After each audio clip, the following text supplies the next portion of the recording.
The letter arrived on a Tuesday morning, tucked between a coal bill and a notice from the bank. Ilara was the one who found it. She was always the one who found things: the misplaced keys, the overdue payments, the quiet disasters that piled up in the corners of the house like dust. She had a habit of being in the right place at the wrong time, and this morning was no different. She had risen before anyone else, as she always did, to light the kitchen fire and put the kettle on, and when she stepped outside to collect the morning post from the iron box by the gate, she felt the cold hit her face like a flat hand. It was the kind of winter that meant business. The sky was white and low, and the frozen ground crunched under her worn boots. She gathered the letters quickly and went back inside, sorting through them on the kitchen table with red, stiff fingers. The coal bill, the bank notice, a small envelope from her aunt in the south, and then, at the bottom of the small pile, a letter, unlike anything that had ever come to their house before. The envelope was thick cream paper, almost heavy enough to be a small book. The ink on the front was dark and perfectly formed, and the crest pressed into the red wax seal was one Ilara had only ever seen in history books at school. She turned it over slowly. It was addressed to the household of Mr. Geoffrey Holt, her stepfather. She should have put it on his desk without opening it. She knew that. Instead, she stood there at the kitchen table with the kettle beginning to whistle behind her and stared at the crest in the wax until the steam grew loud enough to make her move. She did not open it. She was not that kind of person. But she held it against the light from the window for a moment, and the shadow of the words inside shifted like something alive. By the time her stepfather came downstairs, Ilara had made tea, sliced the bread, and set the table as she did every morning. She placed the letter beside his cup without comment. Geoffrey Holt was a large, slow-moving man who had once been handsome and now carried that old handsomeness around with him like a coat that no longer fit. He picked up the letter, looked at the seal, and went very still. "Go get your sister," he said. Ilara went upstairs to Mirabelle's door and knocked twice. Mirabelle did not answer immediately. She never did. There was always a performance of waking, a series of sounds and sighs that said she was a person of great importance who was being interrupted. Ilara knocked again. "What?" Mirabelle's voice was sleep-rough and irritated. "Father wants you downstairs. There is a letter." A pause. "What kind of letter?" He did not say, "but it has a wax seal." Another pause, longer this time. Then the sound of movement, quick and deliberate, which told Ilara that Mirabelle had become interested. Mirabelle was always interested in things that had wax seals. She appeared at the door a few minutes later, in a pale dressing gown, her dark hair loose over her shoulders, looking the way she always looked, like she had been painted rather than born. Ilara went back to the kitchen. She did not go in when they read the letter. She could hear voices from the sitting room, her stepfather's low and careful, Mirabelle's rising in stages from surprise to something harder to name. She washed the breakfast dishes and listened to the shape of the conversation without being able to hear the words, the way you listen to weather from inside a house. After 20 minutes, Geoffrey Holt appeared in the kitchen doorway. His face had a look on it that Ilara had never seen before. It was the look of a man who had just been handed a thing he did not know how to carry. "Sit down," he said. She sat. He placed the letter on the table between them. "You know the name Aldrich Voss?" Ilara knew it, the way everyone in the country knew it. Duke Aldrich Voss was the largest landowner in the northern counties. He had fought in 2 wars and come home from the second one, walking with a cane. The newspapers had printed things about him over the years: his land deals, his legal disputes, a court case that had dragged on for 4 years before someone important made it disappear. He was not a man people wrote warmly about. He was a man people wrote carefully about. "Yes," Ilara said. "I know the name. He is seeking a wife." Geoffrey Holt folded his hands on the table. "His people have been in contact with several families over the past months, and it appears that after some manner of inquiry, he has selected this household." Ilara looked at the letter. "He has selected Mirabelle." "Yes." She nodded. Of course he had. Mirabelle was the kind of woman men selected. She was beautiful and well-spoken, and could move through a room in a way that made people look. Ilara was the kind of woman who refilled teacups and was thanked by no one. "When?" Ilara asked. "The ceremony is to take place within the month. His people will send a carriage within the week. There is a contract." Her stepfather paused. It is a very good contract. Ilara understood what that meant. The Holt house had been struggling for 3 years. The coal bill on the table was not the first unpaid one. There were debts that Jeffrey Holt did not speak of aloud, but that lived in the house like cold air, always present, always seeping in from somewhere. Does Mirabel know what it means? Ilara asked. She knows what it means financially. And the rest? He was quiet for a moment. She has concerns about the Duke's nature. Ilara said nothing. She picked up her teacup. She drank from it. What she did not say was that she had heard the stories too, that Aldrich Voss was a man of very few words and very firm decisions, that his first intended had broken the engagement and afterward refused to speak of why, that the injury to his leg had done something to his temperament that the injury alone did not fully explain, that servants who worked in his household were said to stay long and speak little. She did not say any of this. She put her cup down and asked if she could be excused. She went upstairs. She passed Mirabel's room. The door was closed again. Ilara went to her own room, which was at the end of the hall and faced north, and sat on the edge of her bed. Outside the window, the frozen garden looked gray and small. She had lived in this house for 11 years, since her mother had married Jeffrey Holt when Ilara was 11 and Mirabel was 14, and in all that time, she had learned to occupy as little space as possible. She took the smallest portions at dinner. She sat in the chairs no one else wanted. She answered questions that were directed at her, and did not volunteer opinions that had not been requested. She was not unhappy, exactly. Unhappiness requires a clear sense of what is missing, and Ilara had spent so long not expecting things that she had mostly stopped noticing the absence of them. She sat on her bed for a while, then she got up, went to her small desk, and began to draft a list of items in the pantry that needed replacing. It was something to do with her hands. 3 days passed. On the first day, Mirabel did not come down to breakfast. On the second day, she came down for lunch and did not speak. On the third day, she appeared at Ilara's bedroom door at 9:30 in the evening, with an expression that Ilara had never seen on her face before. Mirabel was not a person who showed fear. She showed boredom, irritation, amusement, and occasionally a cold kind of pleasure when things went her way. But she was not afraid of things, or rather, she was, but she did not let it show. She was letting it show now. "Come in," Ilara said, though Mirabel was already coming in. Mirabel sat in the wooden chair by the window. She was wearing a blue dress and her hair was pinned up, and she looked, even now, in Ilara's small north-facing room at 9:30 at night, like she had stepped out of a magazine. "I need to talk to you," Mirabel said. "All right," said Ilara. "I am not going." Ilara set down her pen. "Mirabel, I am not going to that house.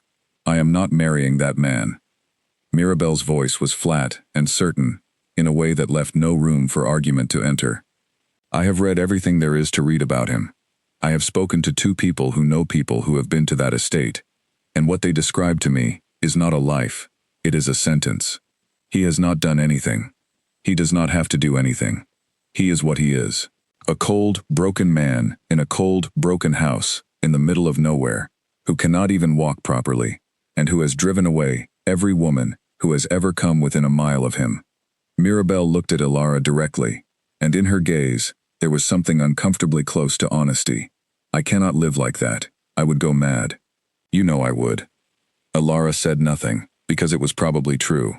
"You could go instead," Mirabel said. The words landed in the room like something dropped from a height.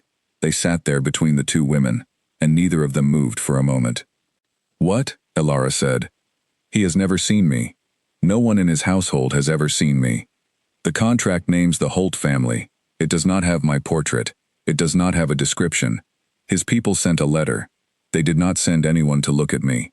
Mirabel leaned forward slightly. "You go. You go as me. You take my name. You spend a few months there, long enough that the financial arrangement is settled, and then something is decided. Perhaps he releases you. Perhaps you find a way out. I do not know how these things work, but you are clever. You would manage." Ilara stared at her.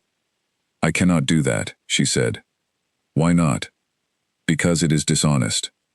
Mirabel made a small sound that was not quite a laugh. Ilara stared at her. Look at what father owes. If you do not do this, there is no contract, there is no money, and within 6 months we are sitting in a much smaller and much colder version of this room." She paused. "And besides, what do you have here? What is it, exactly, that you are protecting by staying?" The question hung in the air. Alara looked at the desk with its neat list of pantry items. She looked at the window with its view of the gray frozen garden. She thought about the coal bill, and the bank letter, and the look on Jeffrey Holt's face 3 days ago. What was she protecting? She thought about it for a long time after Mirabelle left. She lay on her narrow bed in the dark, and looked at the ceiling, and thought about it with the kind of careful, deliberate attention she gave to everything. She thought about her mother, who had been a gentle woman, and had died when Alara was 17, and who had always told her that the most important thing a person could be was honest. She thought about what honest meant, when the alternative was watching the people around her sink slowly under the weight of money owed, and never repaid. She thought about the Duke in his cold house, with his cane and his reputation. She thought about the word sentence, and the word life, and the space between them. By morning, she had not decided anything, but the decision had already, quietly, made itself. She went downstairs, she made tea, she sliced the bread, and when her stepfather came down, she said, quietly and without drama, that she would go. Jeffrey Holt looked at her for a long moment. His face did something complex that she could not fully read. Then he nodded once, and that was the end of the conversation, and she understood that this was how her life had always worked. She offered herself up, and people accepted the offer without ceremony, the way you accept a thing that was always going to be yours. The carriage arrived 4 days later. It was large and black, with no decoration on the side, and the 2 men who drove it were polite and completely silent. Ilara's bag was modest, one trunk, half full. Mirabelle stood on the front step and watched the trunk being loaded. She said very little. At the last moment, just before Alara climbed into the carriage, Mirabelle handed her a small card with her own signature on it, the signature she used for official documents, and said, "In case anyone asks you to sign anything." Alara took the card. She did not say goodbye to Mirabelle. There was nothing to say that would have been the truth, and she had promised herself, sitting in the dark the night before, that whatever else happened, she would not lie more than she had already agreed to. She got into the carriage, the door closed, the horses moved. She watched the house through the small window until it disappeared. She did not cry. Crying required the belief that something had been lost, and she was not sure enough of that yet. The journey north took 9 hours. Alara slept for part of it, which surprised her, and spent the rest of it looking out at a landscape that became gradually wider and quieter as they moved. The villages grew smaller and farther between. The sky grew bigger. By the time they turned onto the long road that led to the estate, the last light was leaving the sky in a slow, cold fade, and she could see the shape of the keep against it, enormous and dark, and absolutely real, in a way that made the plan she had agreed to feel suddenly very small. The iron gates opened inward as the carriage approached. She had not heard them open. She watched through the window as the carriage passed beneath the arch, and the gatekeeper, a broad-shouldered man with a gray coat who did not look up, closed them again behind. She was inside now. She breathed in slowly, out slowly. A woman in dark clothing was waiting at the front entrance. She introduced herself as Mrs. Aldgate, the head housekeeper, and she had the expression of a person who had seen many things and been surprised by very few of them. She showed Alara to a room, large, cold, clean, with a fire that had been recently lit, and told her that dinner would be sent up that evening, and that she would meet the Duke the following morning. "He does not like formal introductions," Mrs. Aldgate said. "He finds them wasteful. You will meet him in the library at 9. "Of course," Alara said. Mrs. Aldgate left. The door closed. Alara sat down in the chair nearest the fire. The room was larger than her entire floor at the Holt house. The ceiling was high, and the walls were dark wood, and the single window looked out over a courtyard that was lit by 2 lanterns, swinging slightly in the wind. She sat there for a long time after the dinner tray arrived, not eating, just looking at the fire. She was thinking about the story she would have to tell, Mirabelle's childhood, Mirabelle's schooling, Mirabelle's interests. She had memorized as much as she could in the 4 days before the carriage came, but memory is not the same as living something, and she knew that people who had lived something could always tell when the person telling it had only memorized it. She ate a little. She went to bed early. She lay in the large, unfamiliar dark and listened to the sounds of the house. A house that had its own rhythms, its own creaks, its own silences, and thought that if she was very careful, and very quiet, and very precise, she might be able to do this. She did not sleep well. At 8:45 the next morning, Elara dressed in the best of Mirabelle's clothes, a dark green dress that fit her almost correctly, and made her way to the library. Mrs. Aldgate had shown her the route the night before. 3 doors, 2 turns, a long corridor, with portraits she did not have time to study. She arrived at the library at 8:55. The door was already open. He was standing at the far window, looking out. He was taller than she had expected, and broader. He held a carved walking cane in his left hand, and the hand that held it was relaxed, almost negligent, as though the cane were an ordinary thing he was used to carrying and had long stopped thinking about. He wore a dark coat. His hair was dark. He did not turn around when she entered. She stood just inside the door, waiting. After a moment, he said, without turning, "Close the door." She closed it. He turned then. He looked at her with dark, even eyes, the kind of eyes that do not dart or shift, that simply settle on a thing and stay there. He looked at her for what felt like a very long time, and she looked back, because looking away felt like the wrong answer. "You are the Holt girl," he said. "Yes," she said. He said nothing else for a moment. Then he moved toward the desk, slowly but without difficulty, and sat down. He set the cane across his knees. "Sit," he said. She sat. She sat. He looked at her across the desk for another long moment, and then he opened a folder that was sitting on the desk in front of him and looked down at something inside it. She could not see what it was from where she sat. "I have a number of matters to discuss with you," he said. "We will begin this morning and continue over the following days. I prefer to understand the terms of an arrangement before it is finalized. Do you object to that?" "No," she said, "I do not." He looked up. Something passed through his eyes. Quick, indistinct, there and gone. "Good," he said, and turned back to the folder. Outside the library window, the wind moved through the bare trees of the courtyard, and a single frozen leaf scraped along the stone. Elara sat very still in her chair, her hands folded in her lap, and told herself that she was fine, that this was manageable, that she could do this. She did not know, sitting there in that chair, that the folder on the desk contained a painted portrait, small, oval, carefully detailed, of a young woman with a particular way of holding her head. A portrait of Mirabelle. She did not know that he had looked at it already, and at her, and that what had passed through his eyes a moment ago was not curiosity. It was recognition. He already knew. He did not bring it up that morning.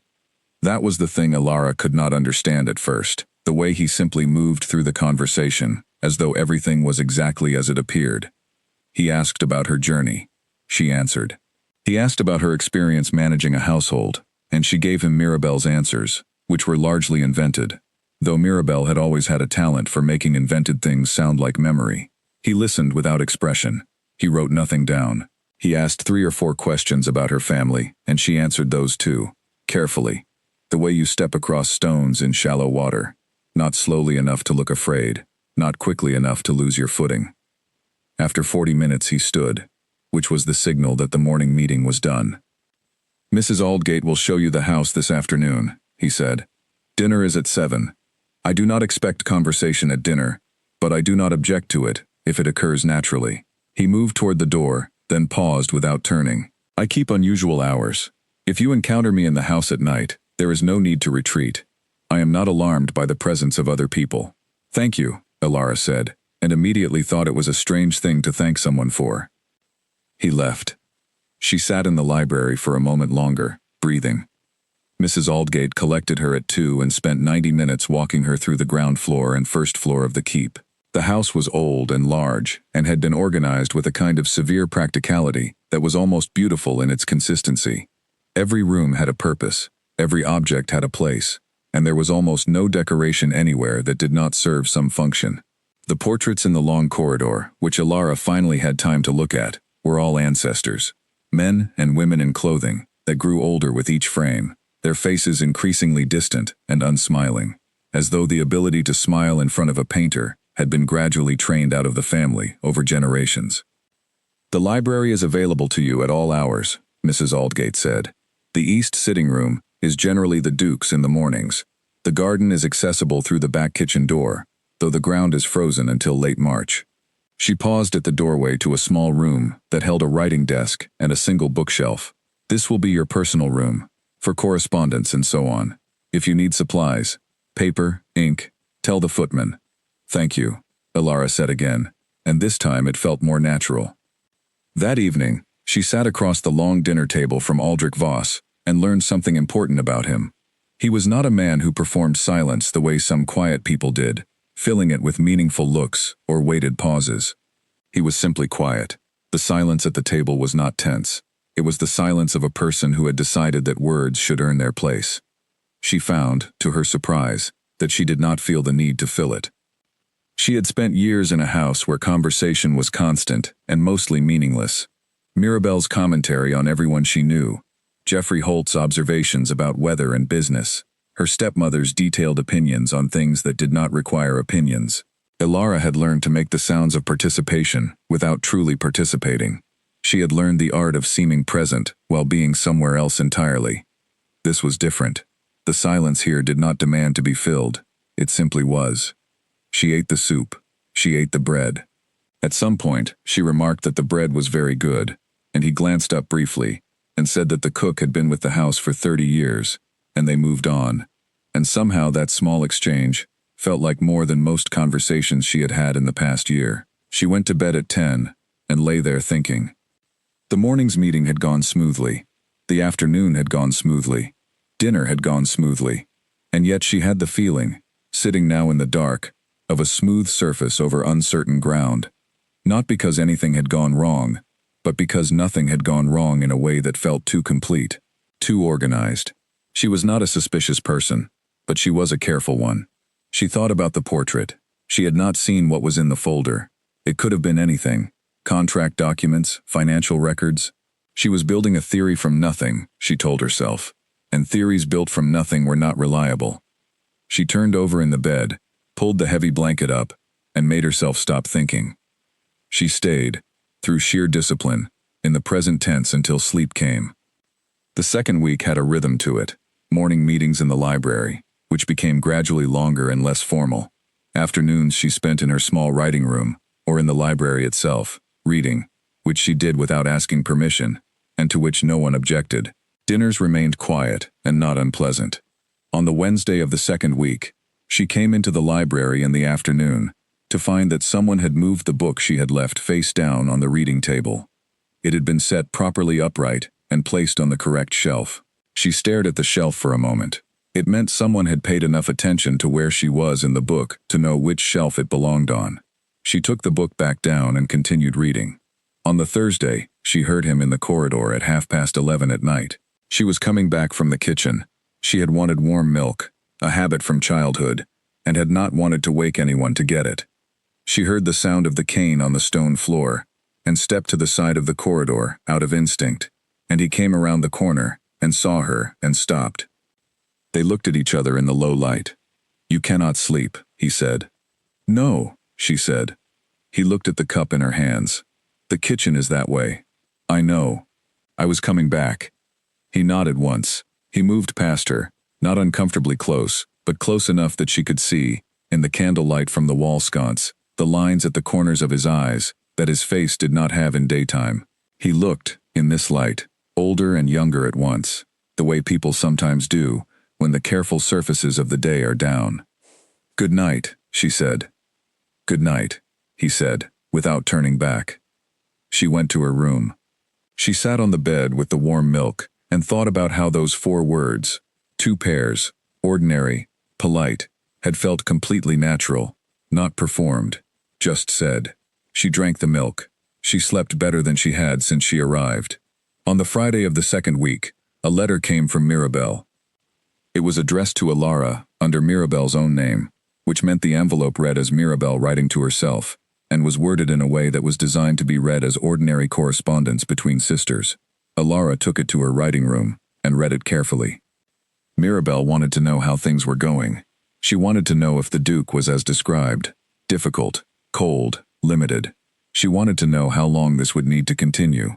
She noted that the first payment from the financial arrangement had arrived and that her father was relieved. She said nothing that was kind. She said nothing that was unkind either. She sounded the way she always sounded in letters, precise and slightly impatient, as though the act of writing was taking time she begrudged. Alara read the letter twice, then she set it in the drawer of the writing desk and did not read it again.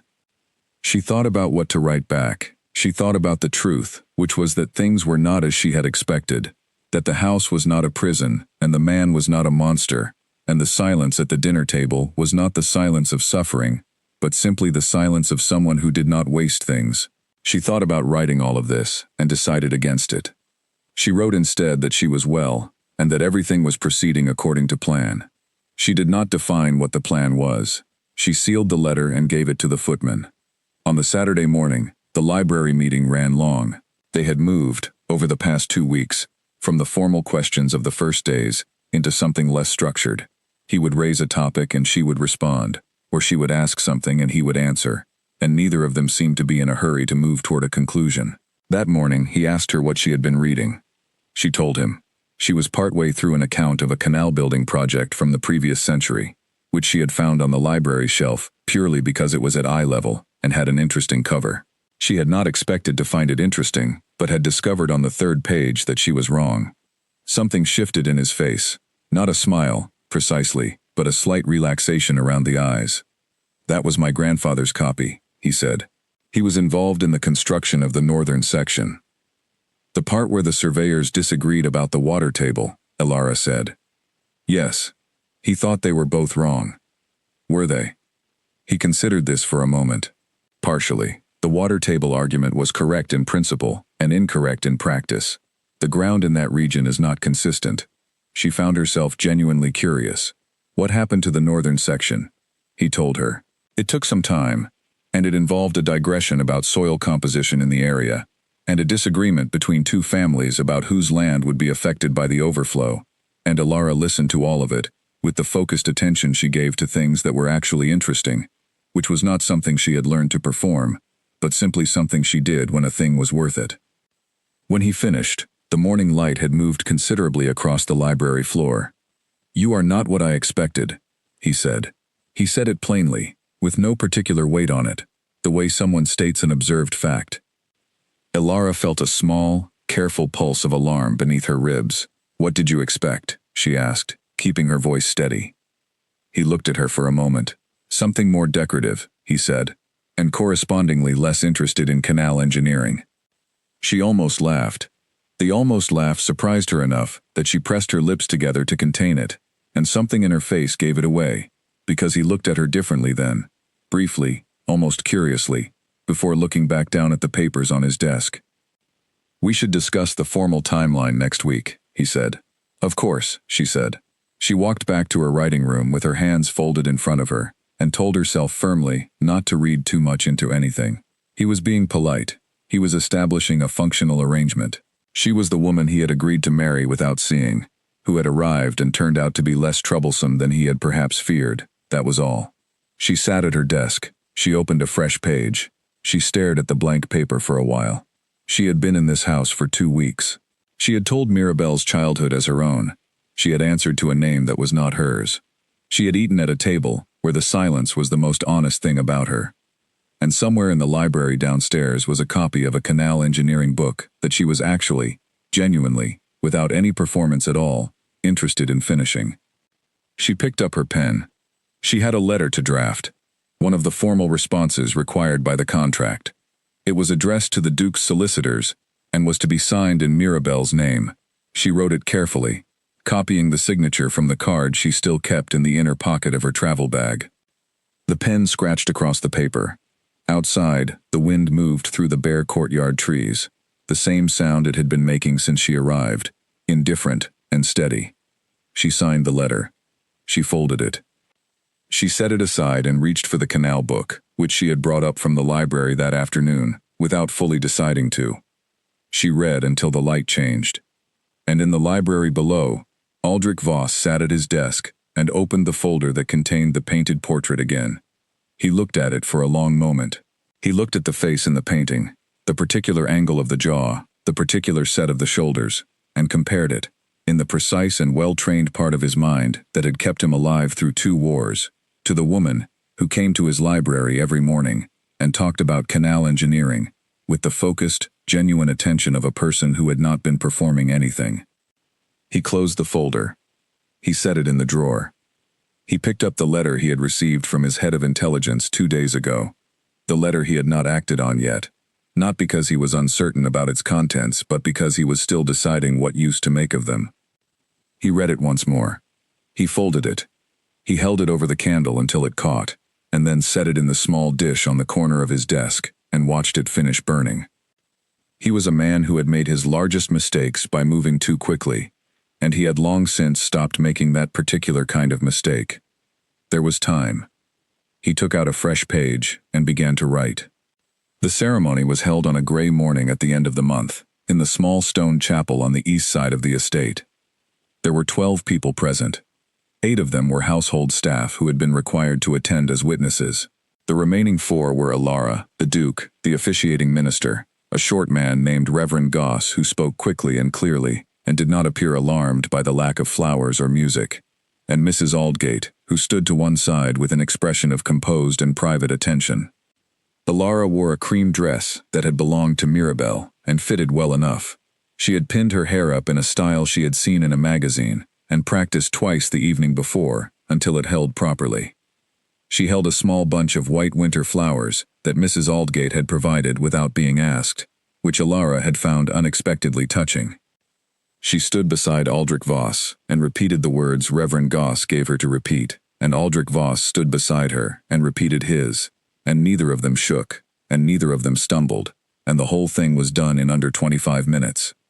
When it was over, Mrs. Aldgate produced tea and small cakes in the front sitting room, a room Ilara had not been in before, which turned out to be warmer and less austere than the rest of the house, with a rug that had been red once, and several chairs that had clearly been sat in a great deal over many years. Aldrich signed papers. Ilara signed papers, with the signature that was not hers. The solicitor who had arrived that morning for the purpose reviewed them and announced them satisfactory. That evening at dinner, the silence was the same as it always was, and somehow, now, slightly different. Not heavier, not lighter, just marked, the way a stone is marked, when something has been written on it. Still a stone, but no longer an unmarked one. He poured wine, which he had not done at dinner before. "You managed this morning well," he said. "I was not nervous," she said, which was almost true. He looked at her with those level dark eyes. "No," he said, "you were not." She drank her wine. It was very good wine. She noted this and said so, because she had learned in 3 weeks that saying true things was easier in this house than performing opinions. "My father kept a good cellar," he said. "I have made no changes." "Was he a good man?" she asked. Something shifted across his face that she could not name. It was not grief, exactly, but it was in that direction. "He was a careful man," Aldrich said. "Careful men are sometimes good, and sometimes the carefulness replaces other things." She considered this. And which was he? He looked at her again, in that way he had, as though he was deciding whether a question deserved a real answer or a managed one. He chose the real one. "Both," he said, "in different seasons." She nodded. She did not press further. She had found, in 3 weeks, that the space, after an honest answer, was best left open.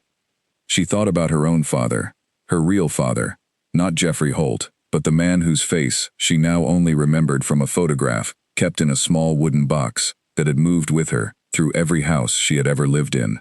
He had laughed too loud and spent money he did not have on books and taken her to see things, rivers, old buildings, markets in neighboring towns, that were not practical and served no purpose except to show her that the world was interesting if you were willing to look at it. He had died when she was 9. She still missed him in a way that did not diminish with years, only changed shape. She did not say any of this. She drank her wine and looked at the candles burning in their holders. and felt the peculiar steadiness that had been growing in her since she arrived. Not happiness, not satisfaction, but something slower and quieter, like ground firming up beneath uncertain feet. After dinner, she went to the library. She did this sometimes now in the evenings, when she did not want to go to bed. The library was the largest room on the ground floor, and had a fire that the staff kept going until 11. And there was a particular chair by the east window that caught the heat exactly right, and had a reading lamp placed beside it, that suggested someone had thought carefully about where a person would most want to sit with a book. She took the canal engineering book from the shelf and settled into the chair. She had been reading for perhaps 40 minutes when she heard the door. She expected Mrs. Aldgate, who sometimes passed through on evening rounds. She looked up. It was Aldrich. He moved into the room without appearing to notice her, which she did not believe for a moment, and went to the shelves on the far side. He ran his hand along the spine of books for a moment, found what he was looking for, and then turned and saw her. "I did not know you were here," he said. "I come sometimes in the evenings," she said. He looked at the chair, and at the lamp, and at the canal book in her hands. "That chair was my mother's," he said. "She sat there most evenings. I have never moved the lamp." A small silence. "I can find another chair," Alara said. "No," he said. It was very definite, not aggressive, just certain, the way he was certain about most things. "It is a good chair for reading. She would have agreed with you about that." He sat in the chair on the other side of the fireplace, a heavier chair, darker, with the same quality of being well used. He opened his own book. They did not speak again for some time. It was one of the more unusual evenings of Alara's life, and she was not sure she could have explained precisely why. They were simply two people in a room, with books and a fire, which was not an unusual thing. But there was something in the ordinariness of it that felt, against the background of everything she was carrying, almost unbearably real. She read until the fire began to die. When she stood to go, he said, without looking up, "The next section of the canal book is better. The dispute about the lock mechanisms is more interesting than the water table argument." "I will look forward to it," she said. She went to bed. She lay awake for a while. The thing she had been not thinking about for 3 weeks now pressed at her with a little more insistence in the dark. She had committed, by signing those papers today, to something that was built on a foundation of wrong information, not cruelty. She had not meant to hurt anyone, and she did not think she had, but wrong nonetheless. The woman whose name she was using was elsewhere, spending money that had been arranged under a contract entered in deception, and Alara was here, being asked to sit in a good chair by a man who had pointed her toward the better section of a book his mother had likely read. She was not afraid of being found out anymore. She was afraid of something slightly different, of things becoming more real than she was prepared to handle under a borrowed name. She fell asleep before she could resolve this into anything useful. In the morning, 3 days after the ceremony, she came down to find Mrs. Aldgate waiting outside the library door, with an expression that had something new in it, not alarm, but the cousin of alarm, a kind of braced attentiveness. "He would like to see you now," Mrs. Aldgate said, "before breakfast." That was unusual. The morning meetings had always been at 9, after breakfast, without exception. Alara nodded. She smoothed the front of her dress. She went in. He was standing at the window again, the same position he had been in the very first morning. She closed the door and waited.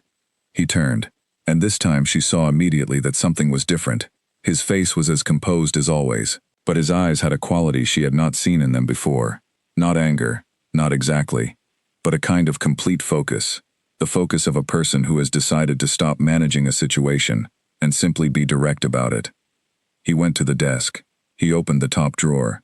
He set something on the desk between them. It was a painted portrait, small, oval, carefully framed. A young woman, with dark hair and a particular way of holding her chin, confident, tilted slightly upward, a face Alara knew as well as she knew any face she had ever looked at. Mirabelle's face. Alara looked at it. She looked at it for a long time. Then she looked up at him. "How long have you had that?" she said. "Since before you arrived," he said. She absorbed this. "You knew." "I suspected from the first hour," he said. "I confirmed it within the first 3 days." The library was very quiet. The fire in the grate popped once. Ilara thought about all the mornings in the library, all the dinners, the signed papers, the ceremony, the canal book. She thought about all of it in the space of about 4 seconds, and then she put it aside, because panic was not useful, and had never served her. "What do you intend to do?" she said. He looked at her steadily. "I have not decided yet," he said. "That depends on several things." "Ask me," she said. "Why did you come?" She had prepared, in some unused part of her mind, for some version of this moment. She had prepared managing answers and partial truths. Looking at him now across the desk, across the painted portrait of the person she was not, she decided that those were the wrong tools. She told him the truth, not every version of it. She did not dramatize, she did not soften, but the plain shape of it, that Mirabelle refused to come, that the family needed the financial arrangement, that there was nothing here keeping Ilara from doing what she had agreed to do, and no one who would particularly miss her if the plan worked out poorly. She said this last part without self-pity, the way you state a fact you have made peace with. He listened without expression throughout. When she finished, he was quiet for a moment. "The financial arrangement has already been made," he said. "The money has moved." "Yes," she said. "If I expose this now, the money does not return to my estate. The legal situation would be expensive and extended, and the result would likely be nothing except a great deal of public embarrassment for both parties." He paused. "I have considered that." "I see," she said. "I have also considered," he said, slowly, "that the person who came to this house and answered my questions and read in my library, in my mother's chair, is not someone who has behaved badly toward me, whatever the terms of her arrival." Ilara was very still. "I am offering you a choice," he said. "You may leave. I will not pursue the matter legally. I will not speak of it. You will receive a modest settlement from the contract, not the full arrangement, but enough to be practical, and I will find another solution to the matter of the estate's required heir arrangement through other channels." He looked at her. Or, she said, "You stay. You remain here, under your own name. Not as a deception, but as a correction." He set his hands flat on the desk. "I do not require performance. I do not require the kind of wife who hosts grand dinners and manages a social calendar. I require someone honest, capable of managing a complex household, and not afraid of silence." She looked at him. He looked back. "I am already all three of those things," she said.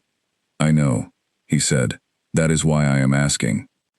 The fire popped again. Somewhere outside the wind was up, the same wind that had been moving through the courtyard since she arrived, steady and cold and indifferent to what was happening inside. Ilara looked at the portrait of Mirabelle on the desk. She thought about Mirabelle in the house they had grown up in, sleeping in her warm room, spending the money, never once considering what it cost. She thought about the letter in the drawer of her writing room.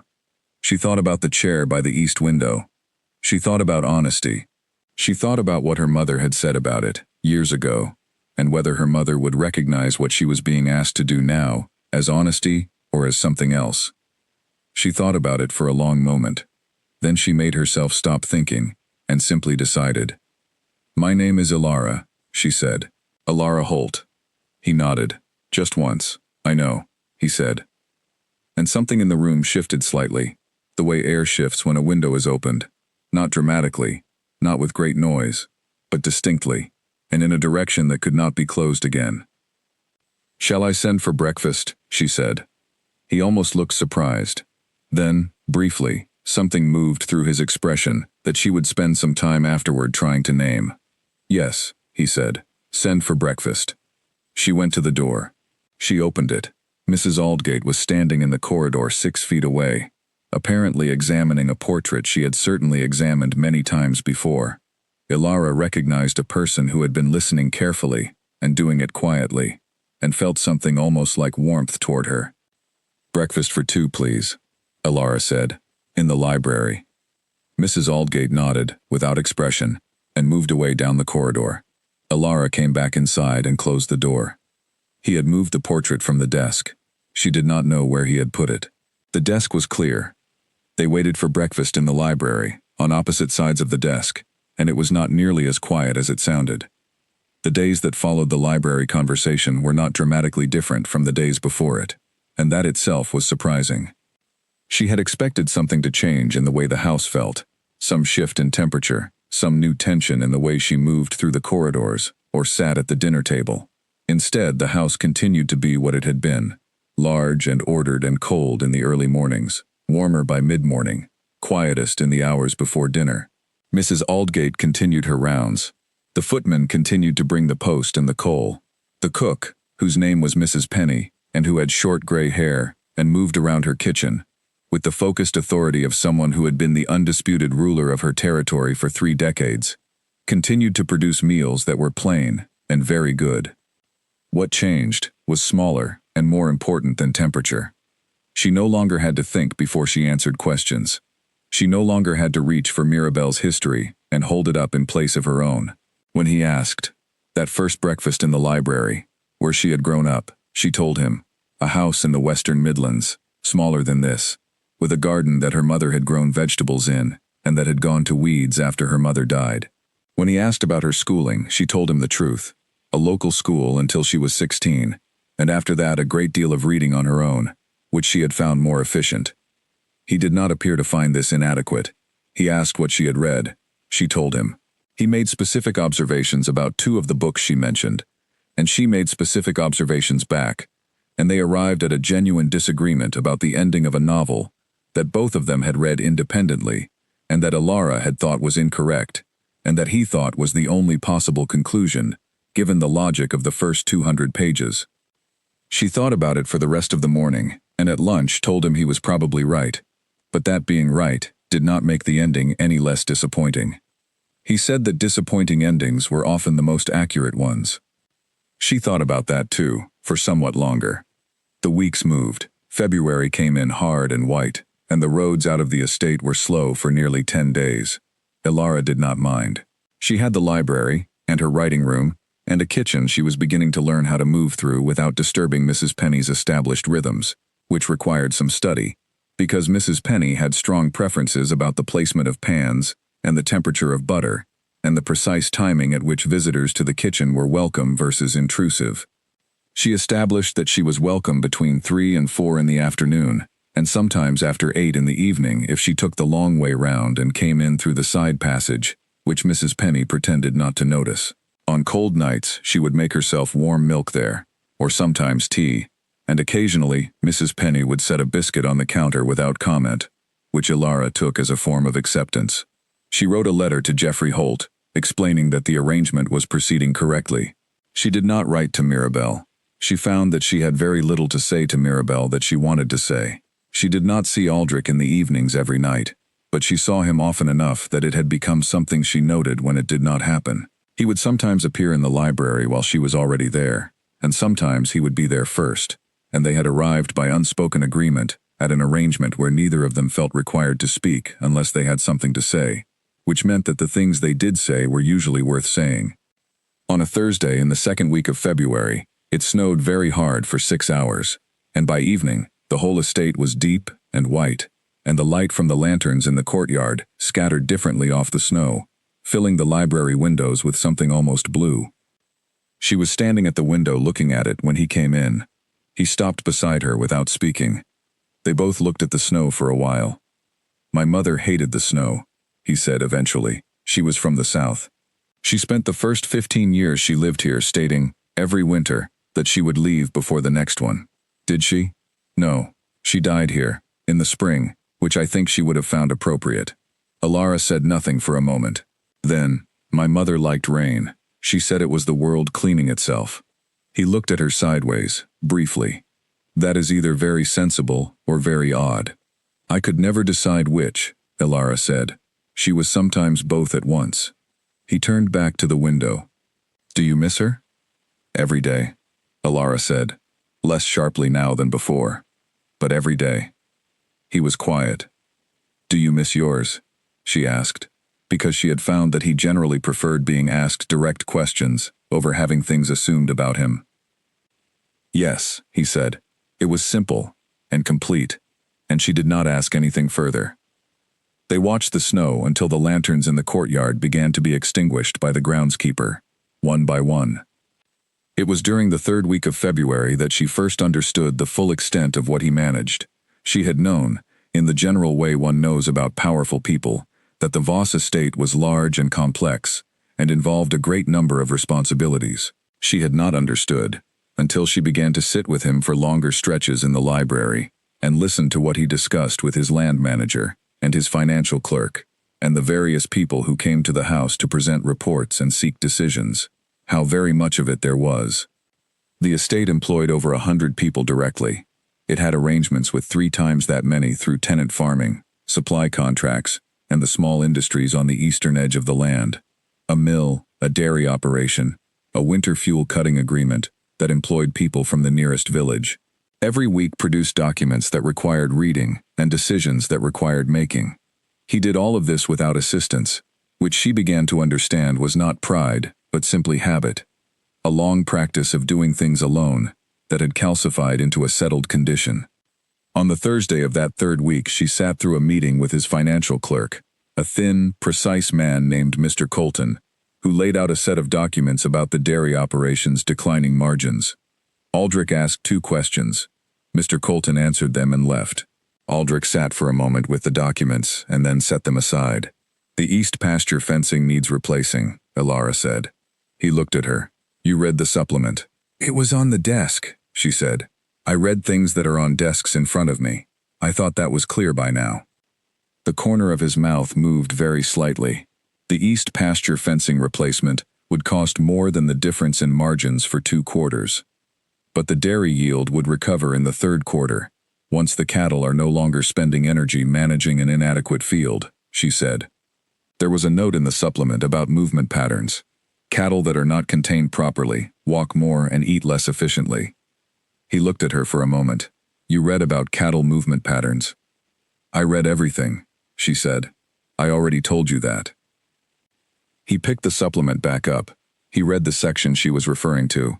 He set it back down and looked at the original document. Write a note to Mr. Colton, he said. Request a quote for the east pasture, fencing from 2 separate suppliers.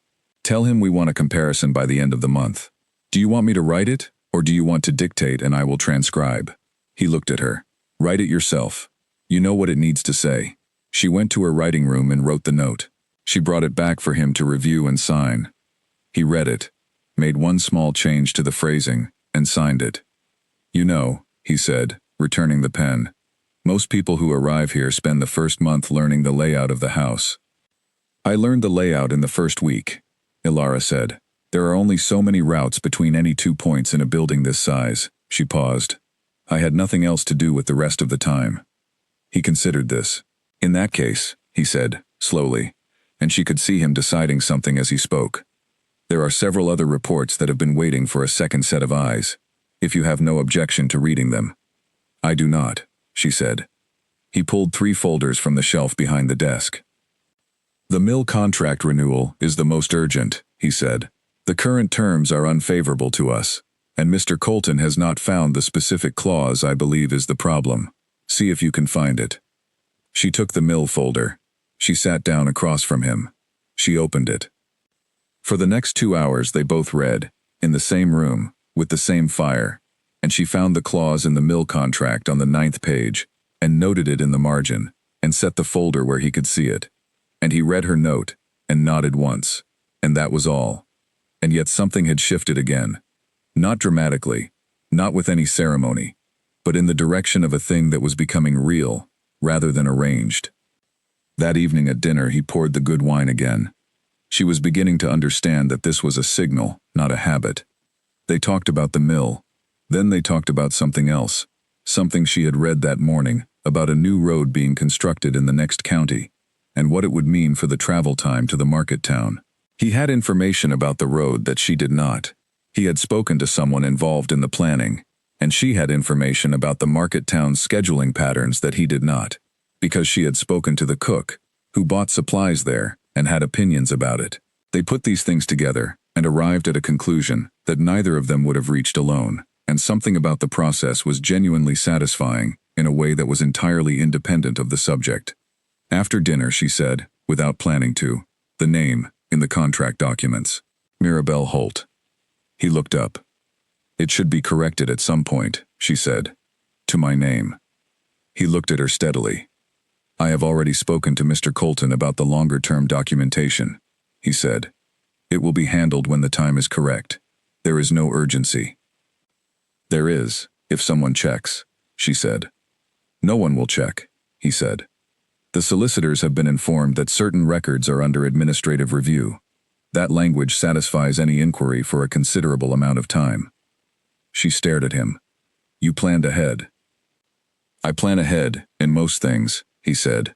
It was not said with pride, just with the flat certainty of someone stating a feature of themselves. You could have told me, she said.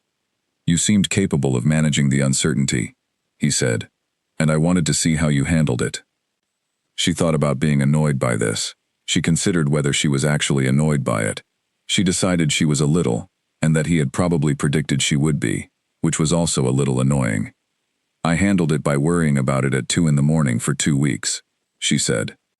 Something moved through his face. Not quite a smile. He was not a man who arrived at a smile the way other people did, but something in the direction of one. I know, he said. I heard you in the corridor on 6 separate occasions. She opened her mouth. She closed it. You move quietly, he said. But the stone in the east corridor near the kitchen has a distinctive sound when weight is applied at a particular angle. I have been meaning to have it repaired for years. Please do not repair it, she said, before she had finished deciding whether to say it. He looked at her. I would like to know if I am keeping you awake, she said, and apparently, this is the only way I will find out. He looked at her for a long moment. Then he looked at his wine glass. Then, quietly, with no announcement, he laughed. It was not a large laugh. It was the laugh of a person who did not laugh often, brief and somewhat surprised, as though it had arrived without being invited, and he was not sure whether to apologize for it or simply acknowledge it. He did not apologize for it. He picked up his wine. Ilara looked at her own glass. She felt warmth in her face, and chose not to examine it too carefully. Outside, the snow that had fallen 3 days ago was beginning to soften at its edges. The lanterns in the courtyard held steady and still air. The dining room was quiet in the way it was always quiet, but now the quality of the quiet was different, and she thought they both knew it, and she thought neither of them was going to say so directly, and she thought that was probably the correct decision. She finished her wine. Good night, she said, standing. He stood too, as he always did when she left the table. She had noticed this from the very first dinner. This precise, unremarkable courtesy that she had come to understand was simply who he was. Good night, Ilara, he said. It was the first time he had used her name, her real name, without ceremony, without weight, as though it were the most natural thing, as though it had always been the name he knew her by. She went upstairs. She did not stop in the kitchen. She did not need warm milk tonight. She went to her room and stood at the window and looked out at the courtyard and the softening snow. And she thought about her mother and what her mother had said about the world and whether it was cleaning itself tonight. And she thought it probably was, slowly, quietly, in the way good things most often moved. The carriage arrived on a Monday without warning. Ilara was in the east garden when she heard it, the sound of wheels on the gravel drive, which carried differently from the regular household deliveries, because it was faster, more impatient. She straightened up from the rose bed she had been assessing. The gardener, a quiet man named Owen, had asked her opinion on whether the pruning had been too aggressive, and she had been trying to develop an informed answer, and shaded her eyes against the thin March sunlight. The carriage was elegant, not the heavy, practical sort that tradespeople and solicitors used, the kind that announced itself, black, with a thin silver line along the door, and a horse that was better than it needed to be. She did not know it immediately. She only knew it was someone who had made an effort. She went inside and washed her hands in the small cloakroom off the kitchen passage. She heard voices from the front hall, not Aldrich's voice, which she would have recognized, but the voice of the front footman, polite and slightly uncertain, and then another voice, high and warm and practiced, the kind of voice that said everything as though it expected to be welcomed. Ilara stopped moving. She stood in the cloakroom with her hands still damp and her heart doing something it had not done since the day she arrived at Voss Keep. Something careful and braced, like a person putting weight on a floorboard they are not certain about. She walked into the front hall. Mirabelle was standing just inside the front door, handing her traveling coat to the footman, with the ease of a person who had been handing things to footmen her entire life. She was wearing dark blue, which suited her exactly as well as everything suited her. Her hair was immaculate. She looked rested and alert, and wholly pleased with the situation she had decided to walk into. She saw Elara. Elara! She said it the way she said most things, warmly, from a distance, as though the warmth were something she was extending rather than feeling. You look well. The North agrees with you. What are you doing here? Elara said. The footman had disappeared with the coat. They were alone in the hall. I came to see how things were going, Mirabelle said, moving past Elara toward the sitting room, as though she had been in this house before. You have not been writing. Father has been anxious. I wrote to Father last week, Elara said. I told him everything was in order. He wanted more detail.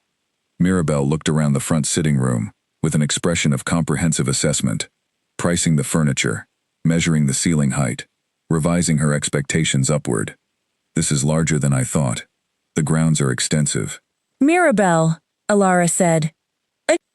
I thought I would come for a few days, Mirabelle said. She had found the chair by the window, not the good reading chair in the library, but the armchair in the sitting room, and settled into it, with the precision of someone who wanted to be seen to best advantage. I could not picture where you were. Now I can. There was a pause. Elara stood in the doorway. You cannot stay, Elara said. Why not? Mirabelle looked at her with large, clear eyes that held the particular quality of someone who has never been told no and has developed an immunity to it. I am your sister. We are visiting. There is nothing unusual about that. Everything about this is unusual, Elara said. Mirabelle smiled. It was a beautiful smile, the kind that had worked on every person she had ever directed it at. I think you're being overcautious. I am very good at meeting people, you know that. She paused. Besides, I would like to meet him. No, Elara. No, Elara said again. She said it with a steadiness she had not known she possessed, in relation to Mirabelle, a steadiness that had been building since February, and that she now found she could access without having to search for it. You will not be here when he comes home. You will have tea, and I will have the carriage ready for you within the hour, and you will go back. This is not your house, and it is not your arrangement, and you have no business being here. Something crossed Mirabelle's face that was not quite surprise. She was too practiced for surprise, but was in the direction of it. She looked at Elara with the careful attention of a person recalibrating. You've changed, Mirabelle said, not accusingly, more like an observation. I have been somewhere else for 2 months, Elara said. That tends to change people. Mirabelle uncrossed and recrossed her legs. She looked around the room. She was thinking. Elara could see it, the way she always saw when Mirabelle was genuinely thinking, as opposed to performing thinking. Is he as bad as they say? No, Elara said. He is not bad in the least. But the leg. The leg is his business, Elara said. Not yours, not anyone's. Mirabelle looked at her again, with that recalibrating attention. You like him, she said. The observation was not kind, exactly, but it was not unkind. It was interested, the way Mirabelle was interested in information she could use. I am asking you to leave, Elara said. Elara. Mirabelle's tone shifted slightly, softer, more intimate, the tone she used when she wanted to seem like a person having a real conversation. I sent you here because I needed someone who could manage. I chose you because you are capable, and you are good at making the best of things. I knew you would manage. She paused. I did not think about it beyond that. I understand that was wrong of me. Elara looked at her stepsister for a long moment. The apology, if that was what it was, which she was not certain it was, had the quality of something that had been assembled rather than felt. It had the right words in the right order. But apologies that were assembled rather than felt were still, sometimes, the best a particular person could do, and Elara had learned to distinguish between a person who felt nothing and a person who felt things differently. She was not sure, standing there, which Mirabelle was. Stay for tea, Elara said. The carriage will be ready at 4. Mirabelle agreed to this with good grace, because she generally agreed with good grace to things she had decided to accept. They had tea in the sitting room. Mirabelle talked about events at home, Jeffrey Holt's improving spirits, the repairs being done to the front of the house with the first payment from the contract, a ball that had apparently happened and at which Mirabelle had been celebrated. Elara listened and drank her tea and thought about 4 o'clock. At 3:30, she heard the sound of the front door. Aldrich was early. He appeared in the sitting room doorway and stopped. His eyes moved from Elara to Mirabelle and back. His expression was, as always, composed and giving nothing away. "I was not told we had a guest," he said. "She arrived without notice," Elara said. And there was something in the way she said it that was not quite an apology, and not quite an accusation, but that placed the relevant facts on the table. He looked at Mirabelle. Mirabelle stood, all grace, all warmth, the smile that worked on everyone. "You must be the Duke," she said. "I am Mirabelle, Elara's sister." He looked at her for a moment. He said nothing. Then he came fully into the room, and set his cane against the wall, and sat in the second armchair, not the one Mirabelle had taken, the other one, and looked at Elara. "Tea?" Elara said. "Please," he said. She poured. The room was quiet, in the way rooms are when something is moving beneath the surface of the conversation that none of the people in the room are acknowledging yet. Mirabelle, because she was incapable of letting silence stand, began to talk about the journey north. The roads, the weather, the state of the inn where she had stopped for the night. She spoke well, she always spoke well, and she directed most of her conversation at Aldrich, with the particular skill of someone who had long ago learned that the most important person in any room was the one worth winning over. Aldrich listened. He did not respond much. He drank his tea, and he listened, and his face remained exactly as it was, and Elara watched him watch Mirabelle, and felt something cold and distinct run along the inside of her spine. He was not charmed. He was not uncharmed. He was simply watching, the way he watched everything, with the patient, assessing attention of a man who had made every important decision of his life by first gathering complete information. He was gathering information. Mirabelle did not notice, because Mirabelle was accustomed to being in a room and being the central fact of it, and she interpreted his silence as the silence of a man who was listening because he wanted to, not as the silence of a man who was deciding. At 4 o'clock, Elara stood. "The carriage is ready," she said. Mirabelle rose. She said something about what a lovely house it was, and what a pleasure it had been. She said something to Aldrich, something warm and slightly daring, and he inclined his head once in acknowledgement, and said, "Safe journey." Elara walked Mirabelle to the front door. The footman had her coat. She put it on with the efficiency of someone who had never once been cold in a house she was welcome in. "He's interesting," Mirabelle said, quietly, at the door. "Not what I expected at all." "No," Elara said. Mirabelle looked at her. Something passed through her expression that was harder to read than her usual expressions. Something almost like respect, and almost like envy, and very much like a decision being made. "Write to father more often," she said. "He worries." "I will," Elara said. The carriage moved. Mirabelle did not look back through the window. Elara stood on the front step until the carriage had passed through the gates, and then she went back inside. She closed the front door. She stood in the hall for a moment with her hand on the wood of the door. She heard his cane on the stone floor. He came from the direction of the sitting room, moving unhurried, and stopped a few feet from her. "She will come back," he said. "I know," Elara said. "I would like to be prepared for that when it happens." She looked at him. "What do you mean?" He looked at her steadily. "When she comes back," he said, "she will come back with something. A reason, an argument, a version of events that favors her. I do not know which yet, but I would rather not encounter it without having considered it in advance." He paused. "Do you know what she wants?" Elara thought about this honestly. She thought about Mirabelle in the sitting room, assessing the ceiling height and the quality of the furniture. She thought about the word, interesting. She thought about the look on Mirabelle's face at the door.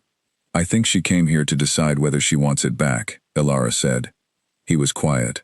"And," he said. Elara looked at her hands. She looked at the hall, the portraits, the stone floor, the staircase, the door to the library, the faint smell of the kitchen that reached even here, on cold days. I think she has decided that she might, Alara said. He nodded once. Then he said something she had not expected. What do you want? She looked up. He was watching her with the level, patient attention that she had come to understand as the most honest version of himself. No performance, no management, just a man asking a question he actually wanted the answer to. What did she want? She thought about it. Not quickly, not with the practiced speed of a person giving the answer they thought was required. She actually thought about it, the way she did in the library at night, when there was no one to observe her doing it. She wanted the East Garden in the mornings, and the reading chair, and the canal book, and the crack in the East Corridor stone, and the biscuit that appeared on the kitchen counter without comment, and the wine on evenings when something had gone well. She wanted the note she had written to Mr. Colton about the fencing, and the clause she had found in the mill contract, and the laugh that had happened once, briefly, without announcement. She wanted, she realized, with a clarity that was perfectly uncomfortable, this. I want to stay, she said. He held her gaze for a moment longer. Then we will prepare, he said, and turned toward the library. She stood in the hall a moment longer. Then she followed him. She came back on a Thursday, as Aldrich had predicted she would, and she did not come alone. It was the second week of March, and the roads had cleared enough for travel, and the carriage that appeared at the gates of Voss Keep in the early afternoon was the same elegant one as before, with the same silver line on the door and the same horse. But this time, it carried two people, Mirabel and Geoffrey Holt. Alara was in the library when Mrs. Aldgate came to tell her. She closed the report she had been reading, a quarterly account from the mill, which was now more interesting to her than it would have sounded, and set it on the desk and looked at Mrs. Aldgate's face, which was professionally neutral and personally braced. Where is he? Alara asked. The Duke is with his land manager in the East Field, Mrs. Aldgate said. He will not be back before 3. Send for him, Alara said. Tell him directly, please. Do not have anyone else relay it. Mrs. Aldgate went. Alara stood, pressed the front of her dress flat with her palms, and went to the front hall. Geoffrey Holt looked uncomfortable, which was unusual. He was generally a man who managed his discomfort well, who had long ago learned to carry anxious things inside a composed exterior, but he looked uncomfortable today, in a way that told Alara the visit had not been his idea. Mirabel looked exactly as she had 3 weeks ago. Perfect, warm, decided. Father, Alara said. Geoffrey Holt cleared his throat. Alara. He looked around the hall, the way people look around places when they are gathering information and do not want to appear to be doing so. You look well. Come in, Alara said. She brought them to the front sitting room. She ordered tea. She sat in the chair she had come to think of as hers, not the one Mirabel had taken last time, the other one, and waited while the footman brought the service in, and they all arranged themselves into the geometry of a polite visit. Geoffrey Holt accepted tea. Mirabel did not take any. She sat with her hands in her lap and looked at Alara with an expression that Alara could not immediately name, which was unusual, because Alara was generally good at reading Mirabel. I'll be direct, Geoffrey Holt said. Please do, Alara said. He set his cup down. He had the look of a man who had rehearsed something and was now going to perform it regardless of the audience's response. Mirabel believes, and I have given this considerable thought, that there has been an injustice done, that the contract was entered on terms that were irregular, and that the situation as it stands is not what anyone intended. It is what I intended, Alara said. He blinked. When I came here, Alara said, it was with a specific and considered decision. Things have changed since that decision, but the decision itself was mine. I made it knowing what it meant. You were placed in an impossible position, Geoffrey Holt said. By Mirabel, Alara said. A small silence. Mirabel moved slightly in her chair. I did not force you, she said. I asked. You agreed. Yes, Alara said. And now I am asking you to honor what that agreement produced. Mirabel looked at her steadily. The contract was not in your name, she said. Legally. The legal situation, Alara said, has been addressed. The records are under administrative review. The relevant parties are aware and satisfied.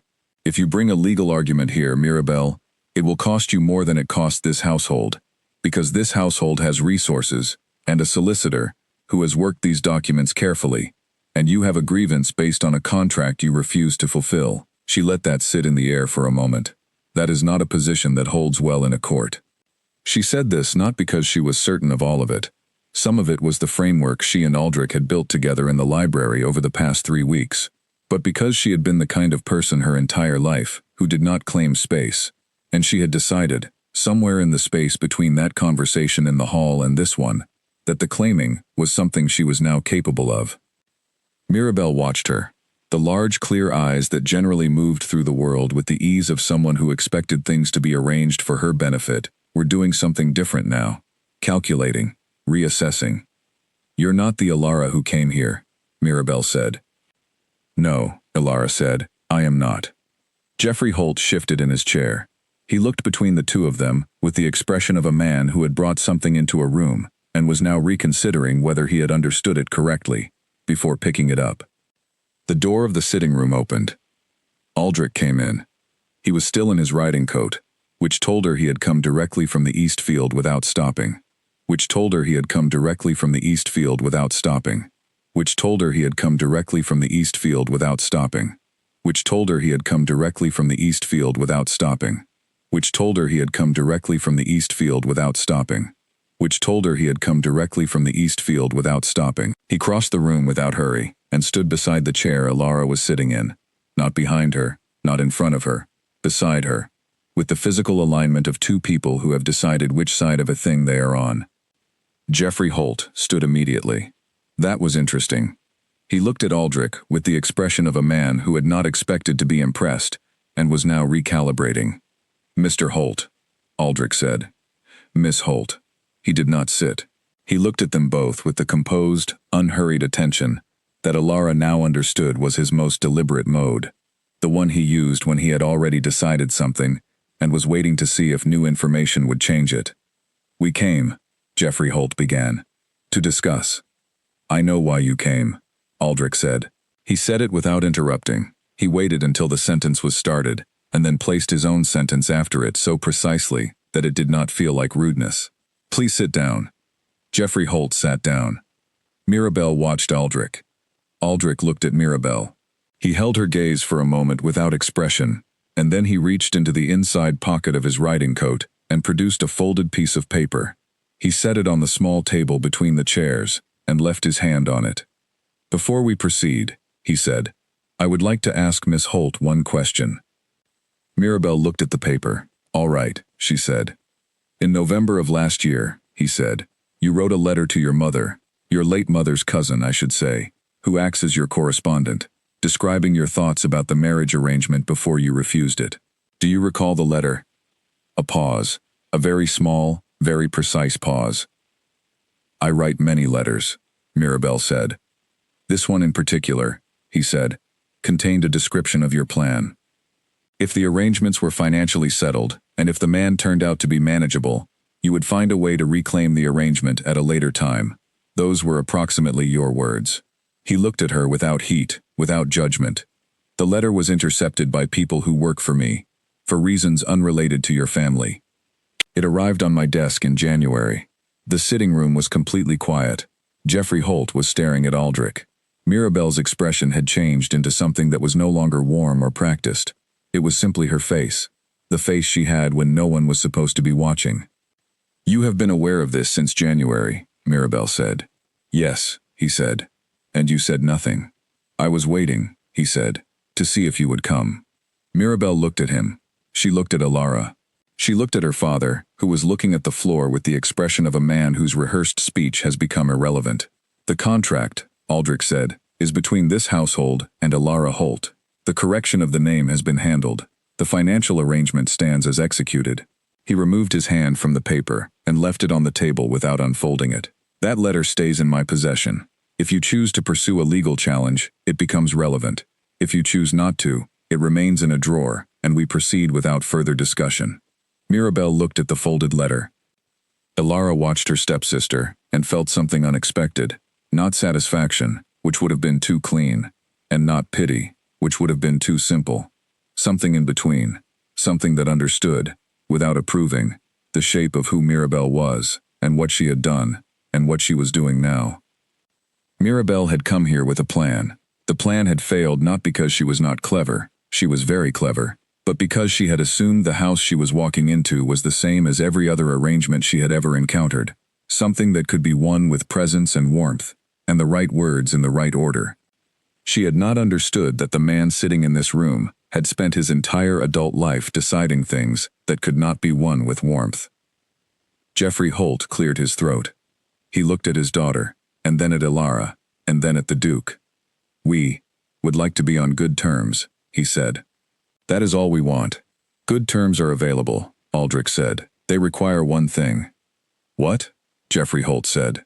"That you leave this matter here," Aldrich said.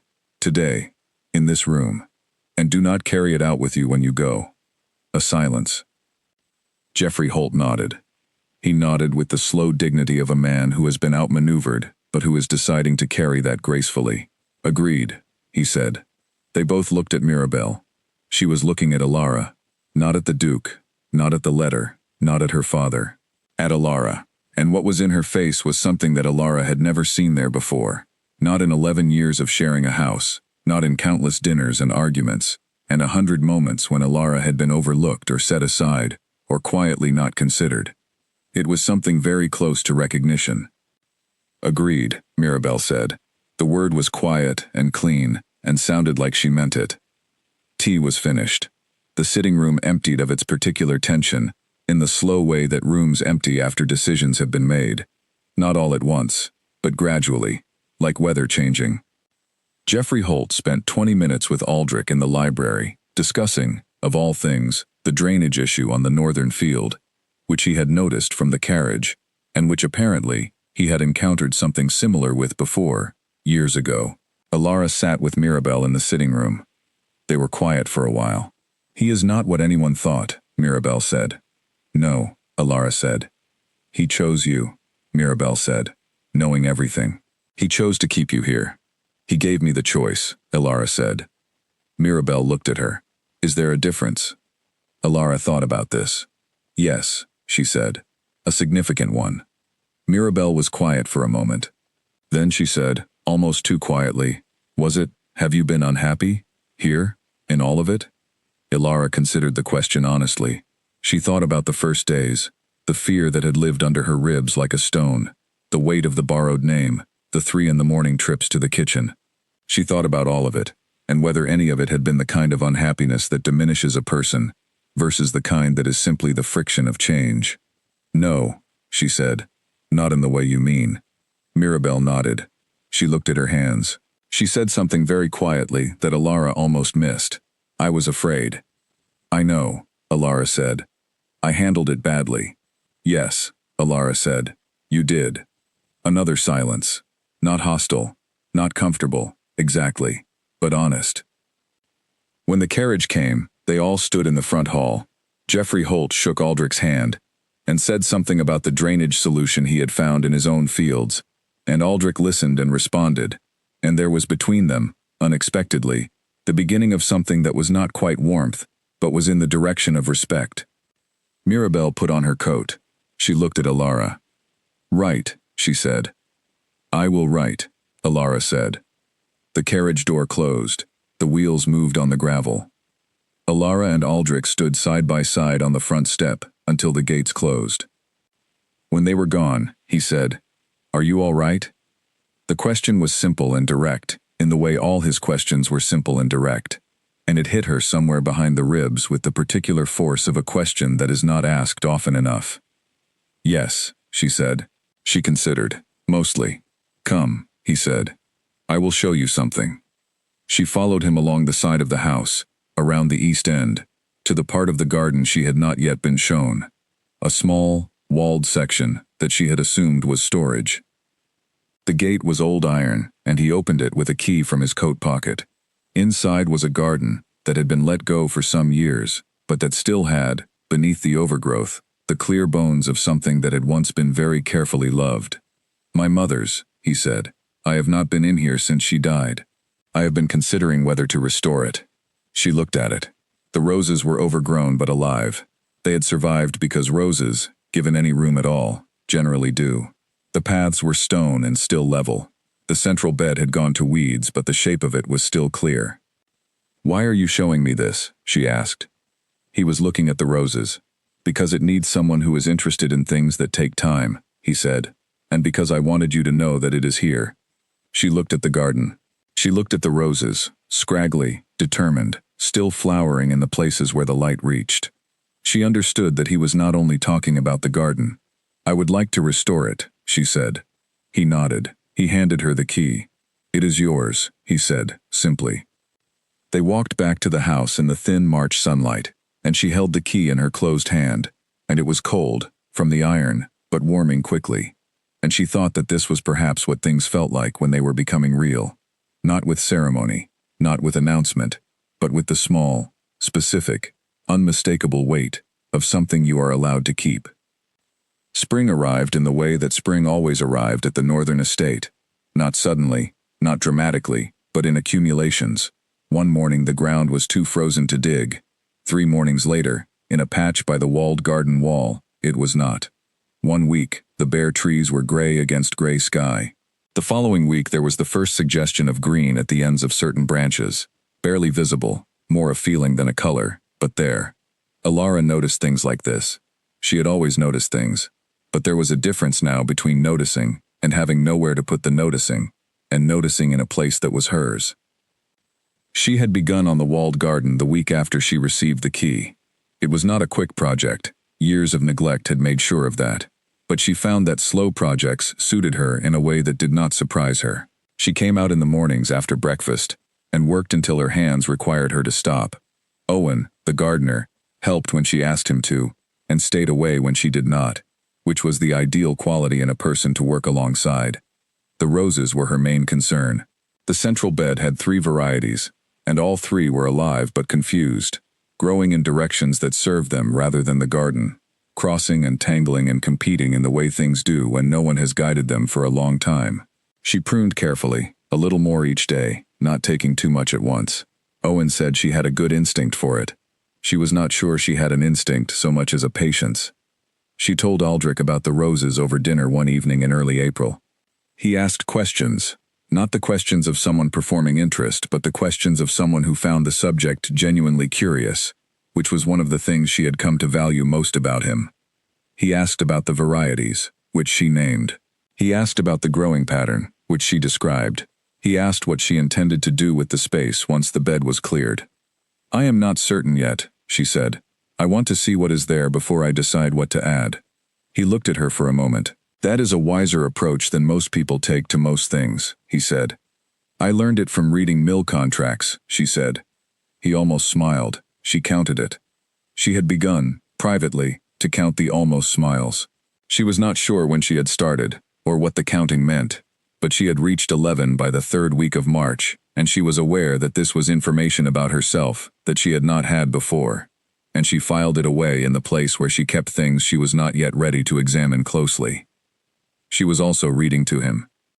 It had started by accident in late February, when she had been in the library and he had come in during the late evening, moving slowly. His leg was worse in cold weather, which she had observed without commenting on, because commenting would not have helped, and was not what she would have wanted in his position.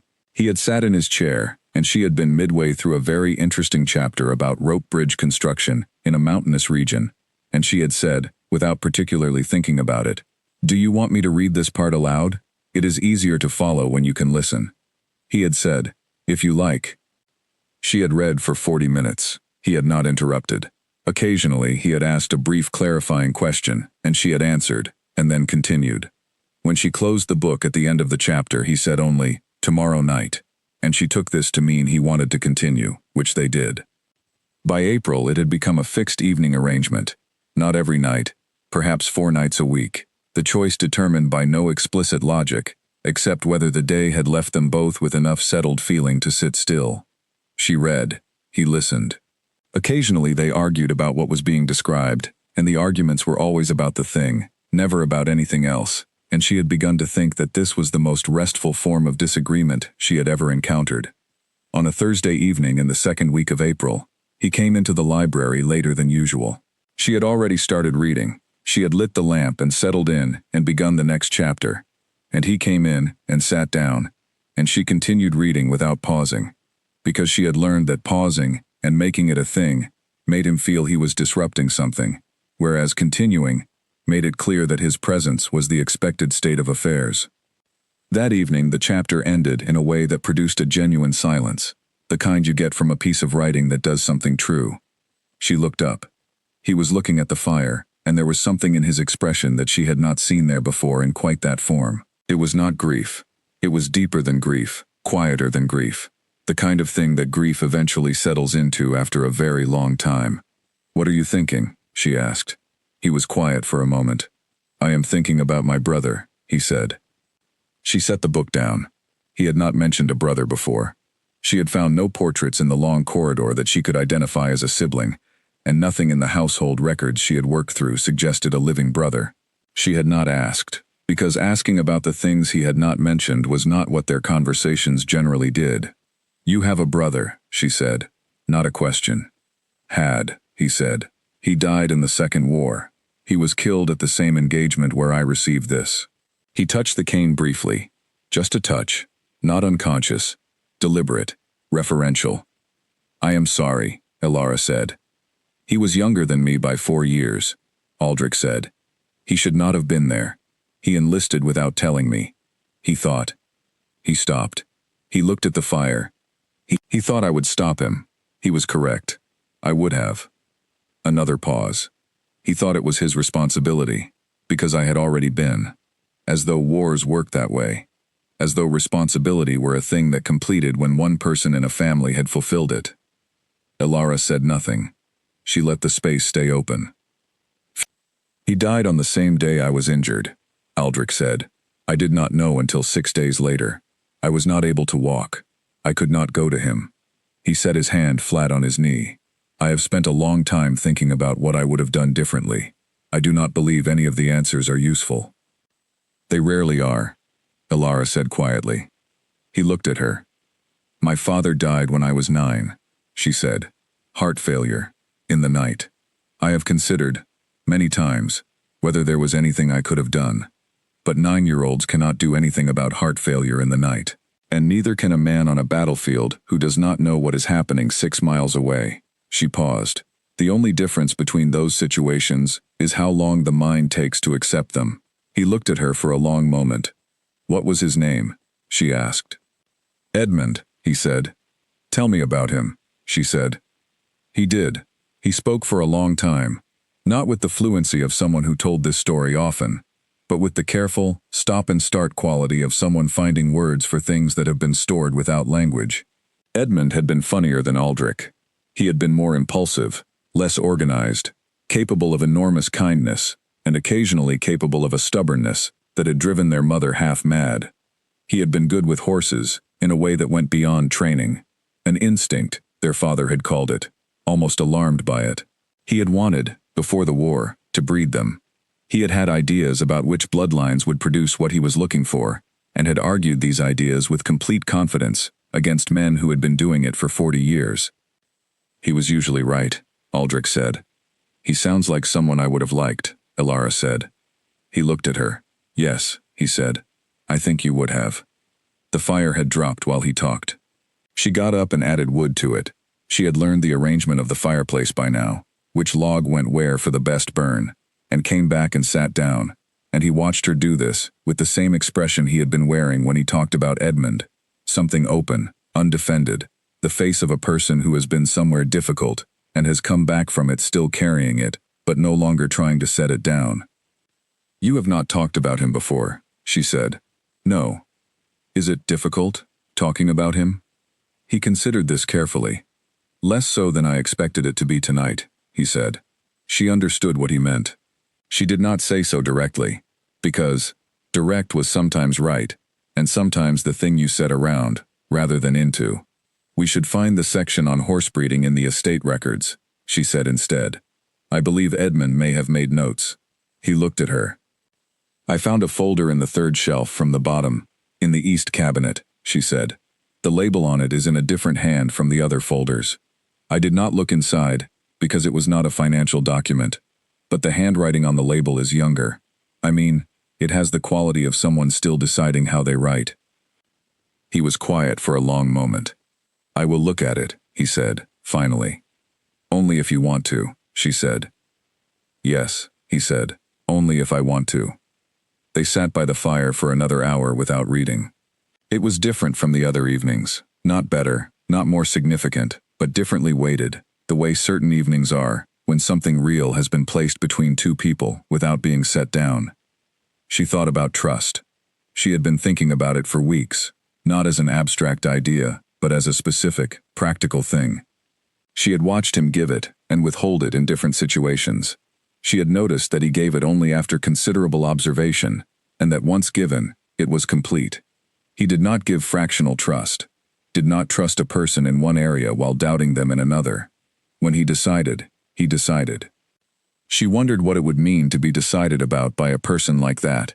She wondered if she was being decided about now. She did not ask. Some things were better followed rather than led. He said good night at 10:30. She said good night. He left. She sat by the fire for another few minutes, alone, and thought about Edmund and his horses, and the handwriting on the folder label, and about her own father, and the photograph in the wooden box, and about the way grief is never finished, only changed, and how the people who understand this are never the ones who have avoided it, but always, only, the ones who have stayed inside it long enough to know its shape. She added one more log to the fire. She picked up the book. She read for half an hour more, alone in the library, and it was quiet and warm and entirely her own, and that was enough. More than enough. More than she had expected to have, and she held that thought carefully, the way you hold something that you do not want to lose by gripping too hard. She went to bed at 11. She slept without waking until morning. In the morning, on the desk in the library, the East cabinet folder was sitting open, and she could tell from the angle of it that he had been there earlier than she had, that he had found the folder and opened it and read what was inside. She did not look at it. It was not hers to look at. But on the corner of the desk, placed beside the folder, with the deliberateness of something left rather than forgotten, was the key to the walled garden. He had already given it to her. She already had a copy. She picked this one up anyway. 2 keys. She held them both. She put one in each pocket. She went to make breakfast, because it was her turn to manage the kitchen meeting on Tuesdays, and the cook needed to discuss the spring vegetable order, and life, whatever else it was doing, continued to require the management of vegetables. She walked through the house that had been unfamiliar and was now known, through corridors she could have moved through in the dark, and thought that this was what belonging felt like, not the arriving, not the being welcomed, not even the being chosen, but the unremarkable, irreplaceable Wednesday morning knowledge of where the kitchen is. The name appeared in a letter on the 23rd of April, tucked between a report from the mill and a note from the county land office, and Ilara noticed it only because she had made a habit of sorting the post before it reached the library desk. Lord Caius Hearn. She set the letter down. She picked it up again. She read it. Not because she had decided to, but because the letter was unsealed, which meant it had been opened already, and re-enclosed, and was therefore not private in any meaningful sense. The letter was brief. It was from Lord Caius's personal secretary, advising that Lord Caius would be traveling in the northern counties on behalf of a government land commission and hoped to call on the Duke during the last week of April, as they had acquaintances in common and business that might benefit from a personal meeting. The language was courteous and entirely unremarkable. It was the kind of letter that went between people who moved in the same circles and were accustomed to dropping in on one another. Ilara set the letters in their usual order and brought them to the library. Aldrich looked at the Hearn letter for a longer time than he looked at the others. She sat in her usual chair across from him and watched his face. His face did nothing visible. It held the same composed stillness as always, but she had been watching his face for 3 months, and she had learned the difference between stillness that was natural and stillness that was managed. This was managed. "Do you know him?" she asked. He set the letter down. He was quiet for a moment. "Yes," he said. He looked at the window, not at the view, but at the window itself, The way people look at surfaces when they are deciding how much to say. Then he said, "He was in my regiment, in both wars. He was, for some years, someone I trusted." The past tense sat in the room. "What happened?" she asked. He picked up the letter again. He looked at it. There was a decision made in the second engagement, a decision about troop positioning. It was not my decision, but I raised an objection to it through the correct channels, which were slow, as channels always are. He paused. Edmund was in the position that I objected to. He was there because the positioning was ordered before I could act on the objection. He set the letter back down. The order came from Caius. She sat very still. He did not give the order out of malice, Aldrich said. That is the thing I have been most certain about, and also the thing that has given me the least comfort. He gave it because he had bad information and moved too quickly. Edmund died because of a mistake, not a choice. He looked at the far wall. Mistakes are in some ways more difficult to hold on to than choices, because you cannot be correctly angry at them for long. But you have been correctly angry at him for some time, Ilara said. Yes, he said, and have also moved past it, and then returned to it. And so on. She understood this. She understood it precisely. And now he is coming here, she said. Apparently. Will you see him? He looked at her. I have not decided. She thought about this. What does the Government Land Commission mean? It could mean several things, he said. The commission was established last year to review land valuations in the northern counties, ahead of a new tax arrangement. It is entirely legitimate, and would explain his presence here. He paused. It would also give him access to a great deal of information about estate holdings, land assessments, and contractual arrangements. Something tightened in her. Including yours? Including mine, he said. She looked at the letter again. She did not say the next thing immediately. She turned it over in her mind first, the way she had learned to turn things over before placing them on the table, not because she lacked confidence in it, but because she wanted it to be complete before she said it. What happens if he inspects your estate documents in a formal capacity? She asked. The documents are in order, he said. Including the contract records? A pause. Mr. Colton has been thorough, Aldrich said. The records have been corrected. There is nothing irregular in the current documentation. But if someone looked at the original contract and the current version, the original contract exists only in one copy, he said, in my possession. She looked at him. And in the Holt household, she said. He was quiet. She watched his face process this. It moved through something quickly. Not alarm, exactly, but the cousin of alarm, that belongs to a man who thinks ahead, and has just realized he has not thought ahead enough in one specific direction. Does your father still have his copy? He said. I do not know, she said. He received the original letter from your people. Whether he filed it or kept it or, I do not know. Aldrich set his hands on the desk and looked at them. She had an idea. She had had it in approximately the form it now took within 30 seconds of seeing the letter, and she had been turning it over while they spoke, and she had decided by the time the conversation reached this point that it was the right idea, and that she was going to say it, even if it was not what he would want to hear. I would like to go to my father's house, she said, before Lord Caius comes, to visit, to see my family, and to look through the papers in the study. He looked at her. I know where father keeps important documents, she said. He has one drawer that he considers secure, and does not. He is not a careful man with records, in the way that you are. I think the original letter may still be there, and if it is, I can deal with it before anyone with access to legal resources decides to look. He was quiet for a long moment. You should not have to do this, he said. I know, she said. I am choosing to. Ilara. He is a man with government commission access who knew you in circumstances that ended in damage, she said, very calmly.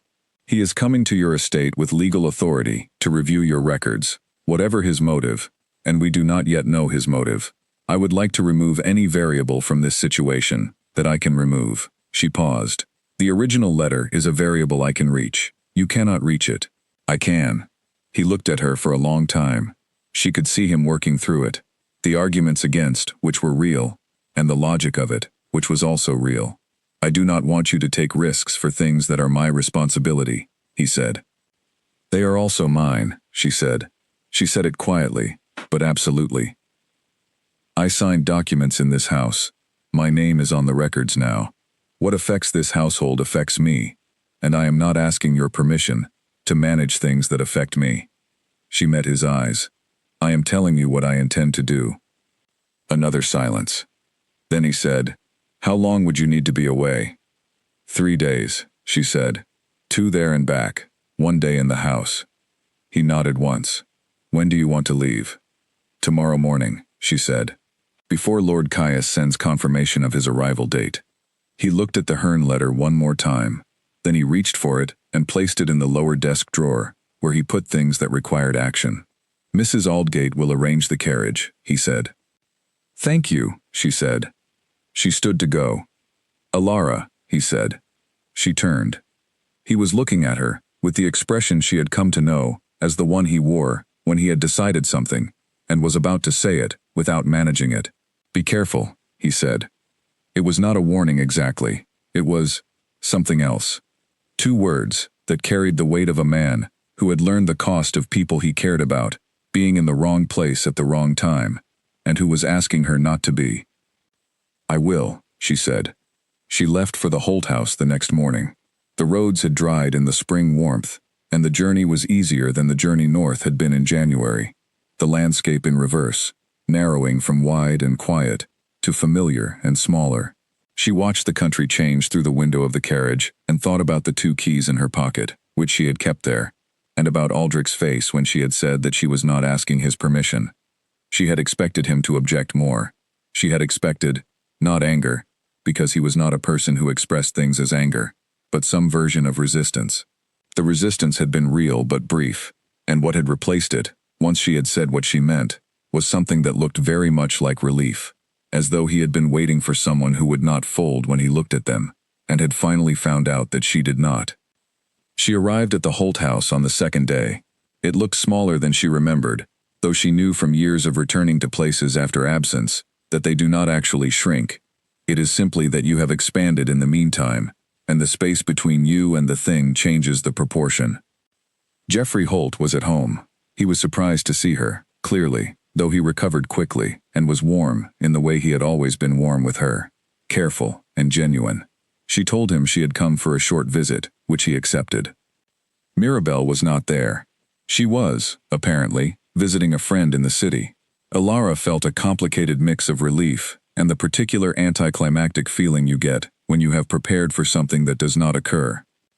She spent the afternoon with Geoffrey Holt in the sitting room, and they talked about the estate and the work she had been doing and the spring planting, and it was the most fully present conversation she had ever had with him.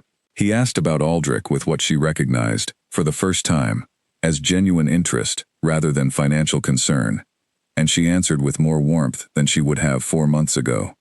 He is a good man, she said. Not easy, but good. Geoffrey Holt nodded slowly. He looked at his hands.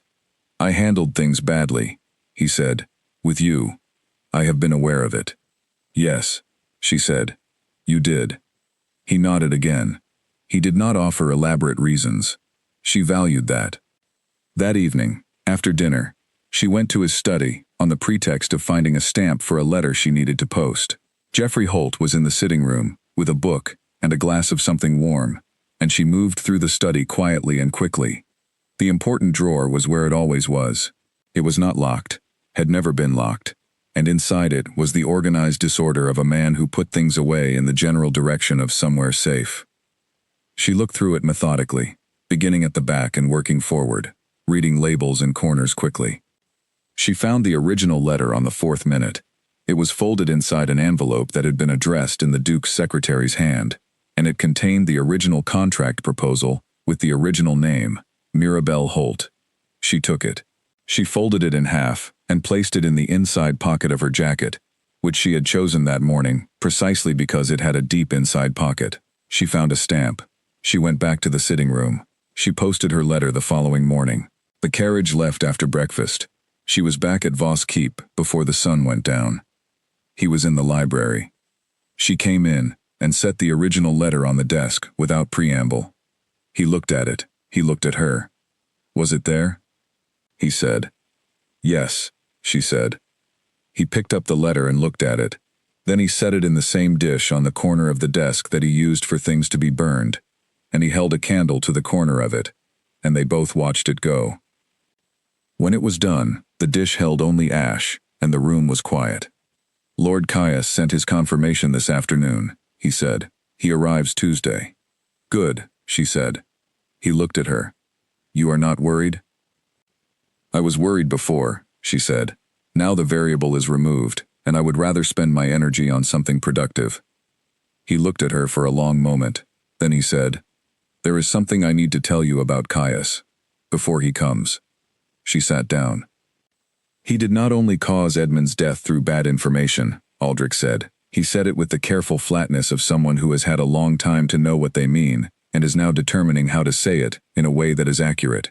He has known, since the end of the war, that the positioning was his error. He has not acknowledged it in any record. He has, in fact, arranged for the relevant reports to reflect a version of events that places the decision elsewhere. He looked at the ash in the dish. I have documentation of what actually happened. I obtained it 3 years ago, through channels I would rather not detail. I have never used it. Ilara was very still. Why not? She said. Because Edmund is not coming back, he said. And because the kind of man who holds information like that, and uses it when it is useful to him, is not the kind of man I want to be. He looked at her. But now Caius is coming here, with government commission access, and I have reason to wonder if he is coming for a reason that has nothing to do with land valuations. She looked at the empty dish. Do you think he knows about your documentation? She said. I think it is possible, he said. I think it is the kind of thing he would want resolved before it could ever surface. Then he may be coming, she said slowly. Not to inspect your records, but to find out if you have his.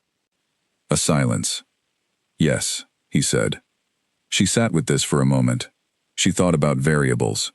She thought about what she had just removed from the equation and what remained in it. Then we will be ready, she said. He looked at her with an expression she had not seen before. Not relief, not gratitude, but something that was quieter and more complete than either. The expression of a man who has understood something, and whose understanding has changed the shape of the room he is standing in. Yes, he said. We will. Lord Caius Hearn arrived on a Tuesday morning as promised, in a carriage that was larger and better than his letters had made him sound, and he stepped out of it, looking exactly like someone who was used to arriving places and being the most important person in the room. He was a tall man with an easy manner, the kind of ease that is not careless but is very carefully maintained, the ease of someone who has long understood that seeming relaxed is its own form of authority.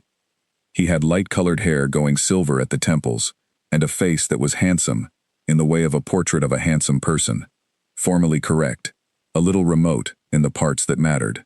He walked without a cane. He moved through the front hall with the proprietary comfort of someone who has visited many large houses and has long since stopped being impressed by them.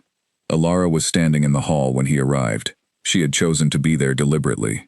She had dressed carefully, not expensively, because she did not own expensive things, but with the precision of someone who understood that how you occupied space said something before you said anything else. He saw her, and his expression arranged itself into warmth. You must be the Duchess, he said. He said it with exactly the right amount of charm. Not too much, not too little. I am, she said. Ilara Voss. Welcome to the estate. He shook her hand.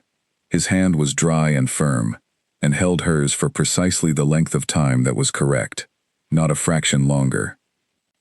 Caius Hearn, he said, as though she might not have been told. I apologize for arriving without greater notice. The commission schedule is variable. We were prepared, she said. Please come through. She brought him to the front sitting room. Mrs. Aldgate organized tea. Ilara sat and talked with Lord Caius Hearn for 16 minutes before Aldrich appeared, and she used those 16 minutes the way she had learned to use any time in which the other person did not know they were being observed. She listened. Caius was charming. He was interested in the estate's spring progress, which he had apparently seen coming up the drive. He was interested in how she had found the north, the winters, the remoteness. He asked questions that were warm and specific, and built gradually, in the way that questions do when they are being used as a tool, rather than asked out of genuine curiosity. She answered warmly and specifically, and told him things that were true but not complete, which was the correct approach when someone was doing that, with questions. He asked, at one point, about the management of the estate.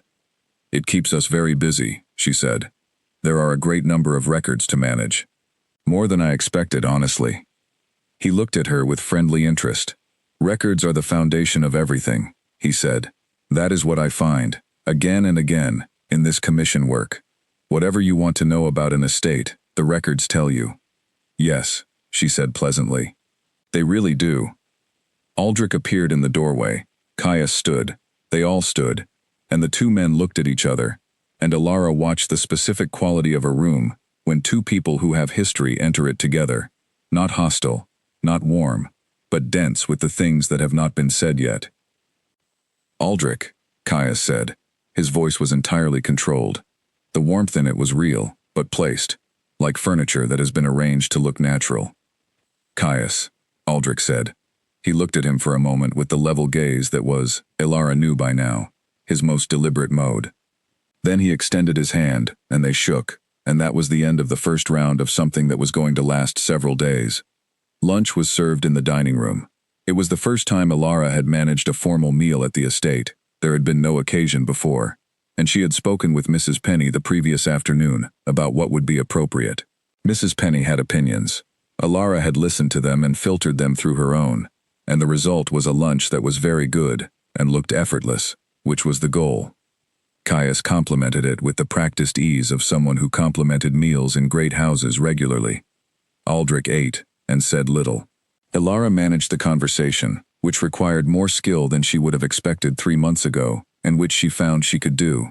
She had been managing conversations in difficult rooms since she was 11 years old, and the skill, once acknowledged, turned out to be more developed than she had known. She asked Caius about the commission's work. He described it in terms that were entirely appropriate and entirely designed to sound routine. She asked specific questions about the scope of the review, the types of documentation typically examined, the process for disputing an assessment. He answered all of them with comfortable fluency. She was not doing this for information. She was doing it because she wanted him to know, without her saying so directly, that she was someone who asked specific questions. After lunch, Aldrich took Caius on a walk of the grounds. She watched them go from the library window, the two men moving across the lawn, Aldrich with his cane, Caius with his easy stride, not quite side by side. She watched until they turned the corner of the east wing and were out of sight. Then she sat at the library desk and thought. The documentation. Aldrich had told her it existed. He had told her where it was, a locked box in the back of the east cabinet, behind the third shelf folders. He had shown her the box and the key, not because he expected her to need it, but because he had a habit, now, of showing her things so that she knew about them. She had not looked inside the box. She had not needed to. She thought about Caius's face at lunch. She thought about the way he had looked around the dining room, with the kind of attention that was cataloging, rather than appreciating. She thought about the question he had asked Aldrich near the end of lunch, something about the estate's legal records, framed as a general interest in how old estates managed historical documentation, which was a very smooth way of asking something specific. Aldrich had answered it smoothly, which told her he had caught the same thing she had. She got up and went to the east cabinet. She opened it. She looked at the back of the third shelf. The box was still there. She moved it to the inside of the writing desk, which locked, and for which she had the only key that was not in Aldrich's possession. She locked the desk. She put the key in her pocket with the 2 garden keys. She went back to the library chair and opened the mill contract report she had been reading before Caius arrived, and she continued reading it, because the mill contract needed her attention regardless of what else was happening, and she had learned that the best way to stay calm in difficult situations was to keep doing the thing that was in front of you. Aldrich and Caius came back inside after an hour. That evening, dinner was harder than lunch. It was harder because Caius was making a more direct effort now, at Aldrich, at the history between them, at finding the angle of conversation that might produce something useful. He talked about the Second War with the casual fluency of a man who had decided to get to the subject early and get past it. He spoke about the engagement, not the specific engagement, the broader campaign, in terms that were vague and properly regretful. He said that losses in that campaign had been terrible, and that the decisions made under that kind of pressure were ones he had thought about many times since. He was watching Aldrich's face when he said this. Ilara was also watching Aldrich's face. Aldrich's face said nothing. He said, simply, "Those were difficult decisions, in difficult conditions." "Yes," Caius said. He looked at Aldrich directly. "I have sometimes wondered if we handled the record-keeping well enough, in the aftermath. These things are important to get right." A silence. Very brief. Very precise. "The records are what they are," Aldrich said. "Yes," Caius said. "Of course." After dinner, Caius retired early. He was given a room in the north wing, which was comfortable and appropriately distant from the library and the east cabinet. Mrs. Aldgate showed him there with her usual composed efficiency. Ilara and Aldrich sat in the library. "He is looking for the documentation," she said. "Yes," he said. "He thinks you might use it against him." "He has thought that for 3 years," he said. "This commission appointment gave him a legal avenue to access records he could not otherwise reach." He paused. "He is a thorough man. He would not leave that loose end indefinitely." "The box is in the writing desk," she said. "Locked." He looked at her. "I moved it this afternoon," she said. "I thought it was better placed somewhere only I had access to." He looked at her for another moment. "You decided that without asking me," he said. "Yes," she said. "I did." "All right," he said. And she could see him deciding something, making the same kind of decision she had made the day she agreed to come to this house, choosing to trust what was in front of him, rather than what his instincts said to protect against. She told him the rest. The things she had observed at lunch, the question about historical records, the way Caius had been cataloging the rooms rather than looking at them. He listened. "The commission review is scheduled for Thursday," he said. "It is formal. It requires my presence and cooperation. There is no legal way to refuse it." "I know," she said. "But the review covers estate valuation records, not legal correspondence, not personal documents, not anything in the writing desk. He would need a separate order for anything beyond the scope of the commission's mandate," Aldrich said. "And to obtain that order, he would need to provide a reason. And the reason would require explaining why he wanted personal correspondence from an estate he was reviewing for tax valuations," she said. "Which would raise questions," he said, "that he would not want raised." They looked at each other. "He is caught," she said. "If you keep the documentation secure, and he cannot find it through legal channels, he has no avenue. Unless he finds another avenue," Aldrich said. "He cannot come in the night," she said. "He is a man with a government position and a reputation to protect. He cannot act without legal authority." "No," Aldrich said. "He cannot." The fire burned. Outside, the spring night was very quiet. "Why did you never use it?" she said. The question had been in her since he told her about the documentation, and she had not asked it then, and she was asking it now, because now felt like the moment when the answer would be complete. He looked at the fire. "I told you before," he said. "Because holding information like that, and waiting to deploy it, is not who you want to be," she said. "Yes. But there is also another reason." He looked at her. "Because using it would mean that what happened to Edmund became a weapon," she said. "And Edmund was your brother." "Not a weapon." He was very still.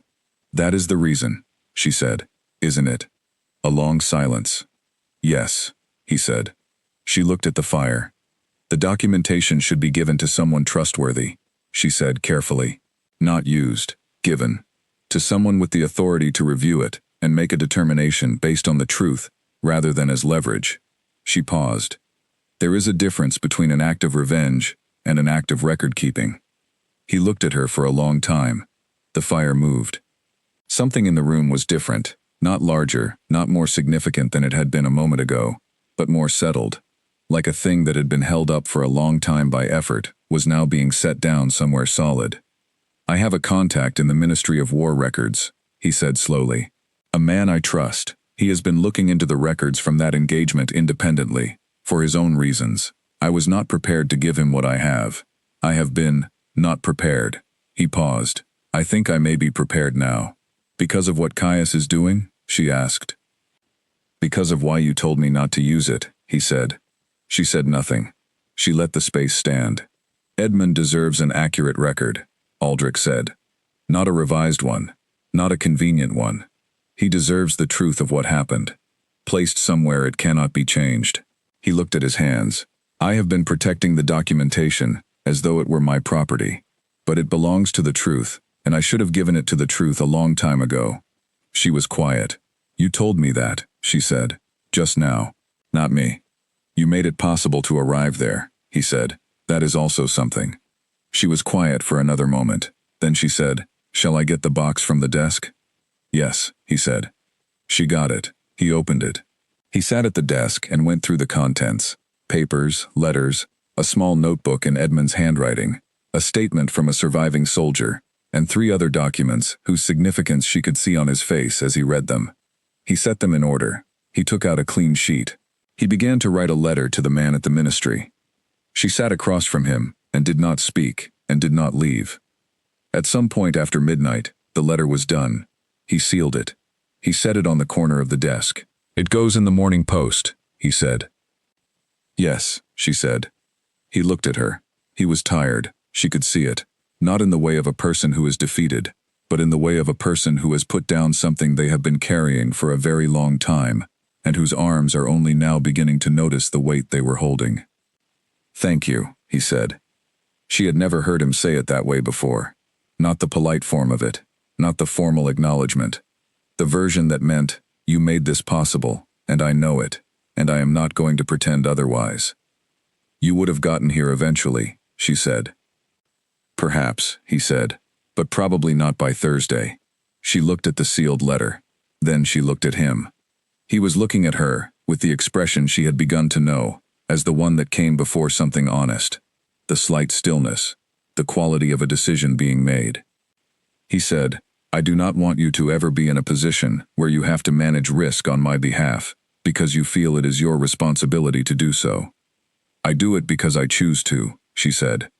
I know, he said. That is what I mean. I want you to choose it without feeling that you must. There is a difference. She looked at him for a long moment. She thought about the day she came to this house in January, the carriage, the cold, the iron gates. She thought about the borrowed name and the careful answers, and the 3 a.m. trips through the East Corridor with its loose stone. She thought about all the choosing that had happened since then. One small choice at a time, accumulating into something that was now undeniably real. I know the difference, she said. I have always known it. She paused. I choose. He held her gaze. He held her gaze.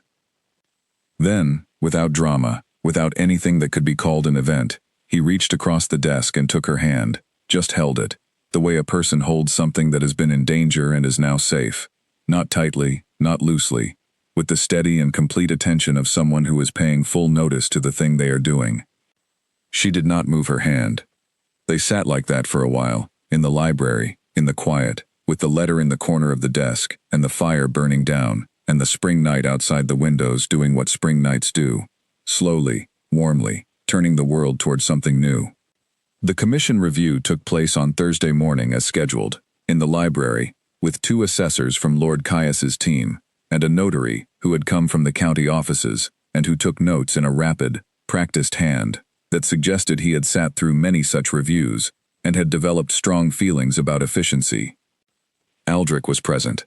Alara sat to one side, not at the desk, but in the reading chair, with a document she was genuinely working on, because she had decided that the best position for the morning was one that was simply present and unremarkable.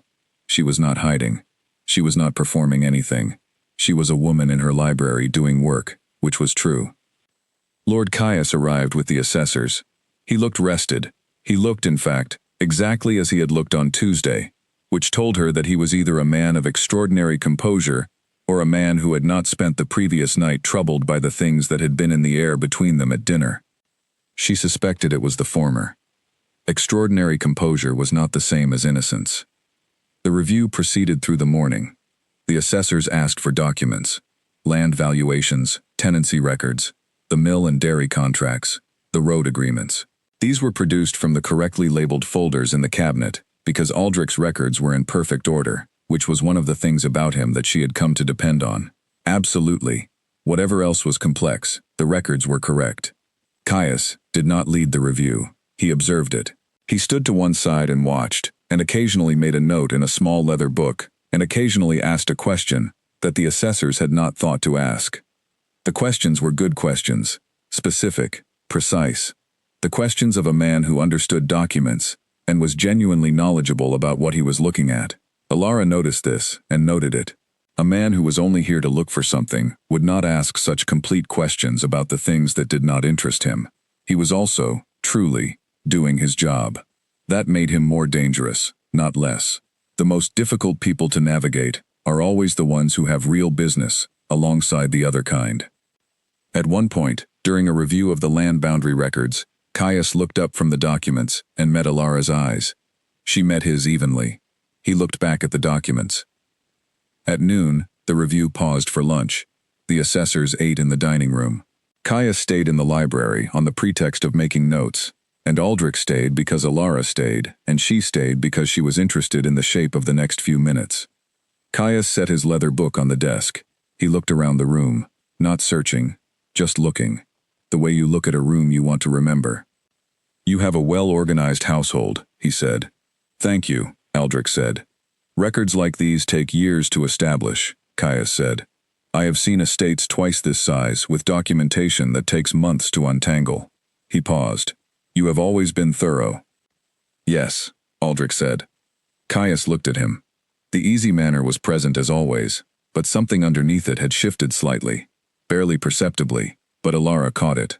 I imagine you keep thorough personal records as well, he said. Correspondence, historical documents. The kind of thing that does not fall under commission review, but that a careful man would preserve. A silence.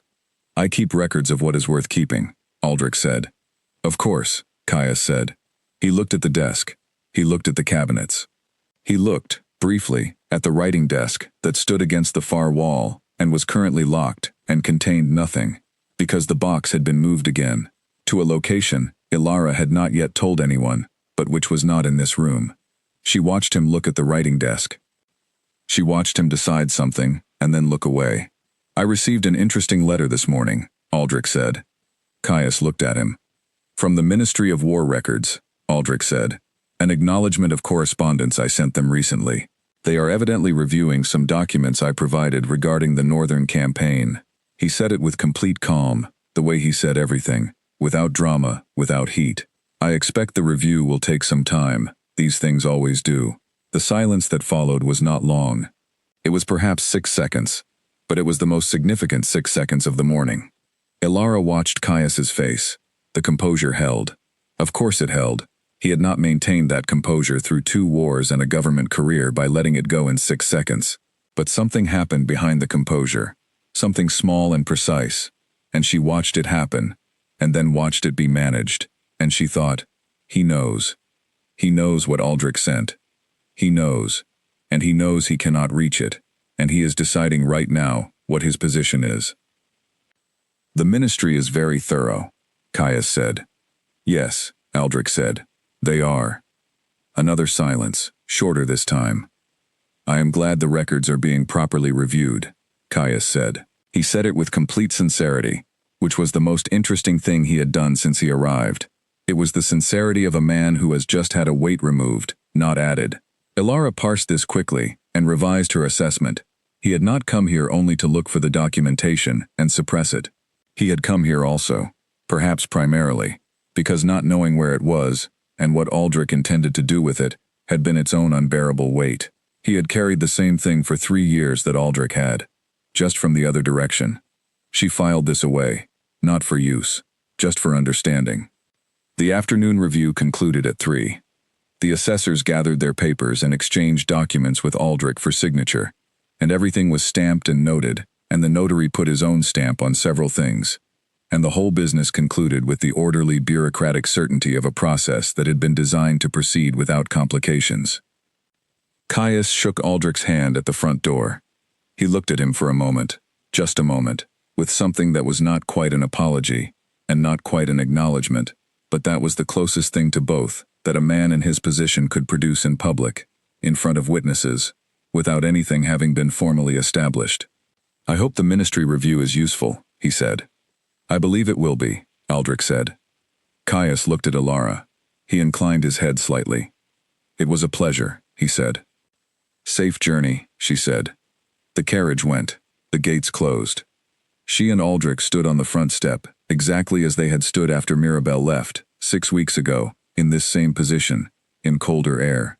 She thought about the pattern of it, people arriving and departing, gates opening and closing, and about the fact that the step beneath her feet was the same step it had always been, and that she was still on it. It is done, she said. The ministry will take 2 months, he said. Perhaps 3, but yes, it is done. She nodded. She breathed in the April air, which smelled of the thawing garden and the turned earth of Owen's spring preparations, and, faintly and from somewhere further off, something green and growing that she could not name, but that was distinct from the winter smell that had been her first experience of this place. I want to tell you something, she said. He looked at her. She had been composing this, in its various forms, for some weeks. Not as a performance. She did not have the instinct for performing things toward him, which had been true from the beginning, and which she had gradually stopped analyzing, and simply accepted as a feature of who they were together. She had been composing it in the way she composed the notes to Mr. Colton and the letters to the county offices, finding the precise language for a true thing. When I came here, she said, I came because there was nothing here for me to lose. My life was, not unhappy, but not mine. I occupied it the way a guest occupies a room, carefully, so as not to disturb anything, and always with the awareness that the room was not built for me. She looked at the grounds, the wide drive, the trees that were beginning to show green at their tips. I did not expect to find something. I expected to manage a situation, and I have managed situations all my life, and I am good at it, and it never felt like more than management. She looked at him. This is more than management. He held her gaze. I am not in this house on sufferance, she said. I am not here as the best available option, or as the person who arrived because the first choice refused. I am here because I chose to be here, and because you chose to have me here, and because what is between us now is something I have never had before and did not know how to ask for, because I had never been sure it was a thing that existed. He was very still. I am telling you, she said, because I believe you should know it plainly, without management, without careful language. She paused. I love this house. I love the library, and the garden, and the crack in the east corridor, and Mrs. Penny's biscuits, and the canal engineering book, and the 2 keys in my pocket. She held his gaze. And I love you, in the way of someone who has arrived at a real feeling through a real process, and who is not saying it because it is the expected thing or the convenient thing, but because it is the true thing, and truth is the only currency I know how to trade in anymore. The silence that followed was the kind that exists inside a moment that has completed itself. He stepped toward her. He was not a man who moved toward people quickly. She had learned this about him, and understood it, and had long since stopped reading distance as coldness. He moved now in the way he moved when he was certain, unhurried, because certainty does not require hurry. He took her face in both hands, steady, careful, completely present, and he looked at her with the level dark eyes that she had spent months learning to read, and that were now, in this moment, the most unguarded she had ever seen them. I know, he said. He said it with the quiet authority of a man stating a fact that has been settled for some time. I have known for longer than you might expect. His thumbs rested along her cheekbones. I did not say it before because I wanted to be certain you were not here under any kind of obligation. I wanted to be certain it was a choice. It is a choice, she said. Yes, he said. I know that now. And he kissed her, simply and entirely, the way every genuine thing between them had happened, without ceremony, without announcement, in the plain and irreversible way of something that has been true for a while, and is only now being said out loud. The weeks that followed moved differently from the weeks that had come before, not faster or slower, but with the quality of time that is being inhabited rather than managed. The ministry letter arrived in June. It confirmed the receipt of the documentation and the opening of a formal review of the Northern campaign records. The letter was careful and bureaucratic and said very little explicitly, But Aldrich read it in the library, and was quiet for a long time afterward, and Alara sat across from him and said nothing, and after a while he said Edmund's name. Just his name, nothing attached to it, and she said it back to him, and that was enough. Caius Hearn did not write. She had not expected him to, and she had not expected the silence to carry particular meaning, but it did. The silence of a man who has been given the chance to let the truth stand, and has chosen, however reluctantly, to let it stand. The walled garden came back through the summer. The roses needed more time than she had originally estimated, as roses always do. They want more than one season, more than one dedicated hand, more than one early morning, with secateurs and patience. But they were moving in the right direction. By July 3, of the central bed were flowering, not perfectly, not the way they had once flowered, but genuinely, in the color and form of their original intention. Owen stood beside her one morning, and looked at them, and said, "They were good roses. It is good to see them again." She thought about that word, again. About things that come back to themselves, slowly, through the effort of someone who is willing to stay. She wrote to Jeffrey Holt every 2 weeks. The letters were regular and honest. Honest in the way that letters can be when the relationship they are conducted in has been renegotiated in a room and has found its new terms. He wrote back with the careful warmth of a man who is trying, in the available time, to be better than he has previously been. She accepted this for what it was. She wrote to Mirabel twice in the summer. The letters were shorter, but they were sent, which was itself a decision. Mirabel wrote back once, in July, and the letter was not long and not warm in any performed way. But it was true, which was more than Alara had expected, and the truth in it cost Mirabel something, which Alara could tell by reading between the lines of a person she had known her entire life. In August, on a warm evening, when the air carried the smell of the hayfields being cut on the estate's western edge, Aldrich came to the walled garden, where she was working late. He came in through the iron gate, which she had left propped open, and he sat on the stone bench by the east wall, and watched her work without speaking, as he sometimes did. After a while she sat down beside him. They looked at the roses. "I have been thinking about the north bedroom," he said. She looked at him. "It has been used as a storage room for 15 years, he said. "It has good light, and it is quiet. I thought you might like to have it as a reading room." "I have the library," she said. "The library is also mine," he said. "I thought you might want a room that is only yours." She considered this. She thought about the room at the north-facing end of the Holt house that had been hers in another life, the view of the gray garden, the desk with the pantry lists. She thought about what it meant to have a room that was only yours when you had spent most of your life in rooms that were no one's. "I would like that," she said. He nodded. He looked at the roses again. "There is something else," he said. She waited. "I am going to commission a portrait," he said. "The household has not had a new one in 20 years. The gallery could use it." He paused. "I would like it to be of you." She looked at him. "Not formally posed," he said. "I told the painter the same. I want it to look like you in a place you choose, doing something you actually do." He looked at her. "I thought perhaps in the library, reading." She thought about that, the library, the east chair, the lamp, the way the light fell in the afternoon. She thought about all the rooms she had occupied carefully, leaving no trace. She thought about a portrait. "In the library," she said. "Yes." He nodded. They sat on the bench as the evening came in. The roses caught the last of the light and held it for a moment, that particular warm light of a late summer evening that makes everything look the way things look in memory, slightly more vivid and slightly more still than they are in ordinary time. She thought about January, the carriage, the cold, the iron gates, the borrowed name, the weight of a choice made in the dark. She thought about the crack in the corridor stone, and the warm milk, and the canal engineering book, and breakfast in the library, and the first time he said her name, and the key, that was now 2 keys in her pocket, and the letter that had burned, and the documentation that had found its proper home, and Edmund's name, set into a room that could hold it. She thought about all of it, the whole shape of the months between then and now, and she understood that none of it had been what she planned, and all of it had been what she chose.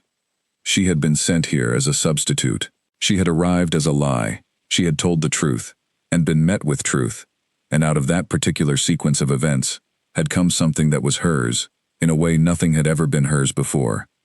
The garden, the house, the 2 keys, the reading chair by the lamp, the man sitting beside her on the stone bench, with his cane leaning against the wall, and his eyes on the roses, and his hand, as the light faded, finding hers with the quiet certainty of something that has been decided and does not need to be announced. She had not been chosen for this.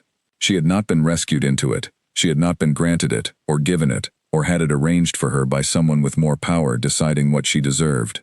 She had chosen it, and it had chosen her back. And that was the whole story, and it was enough, and it was hers. The light went. The stars came in over the northern sky, cold and clear, and very distant.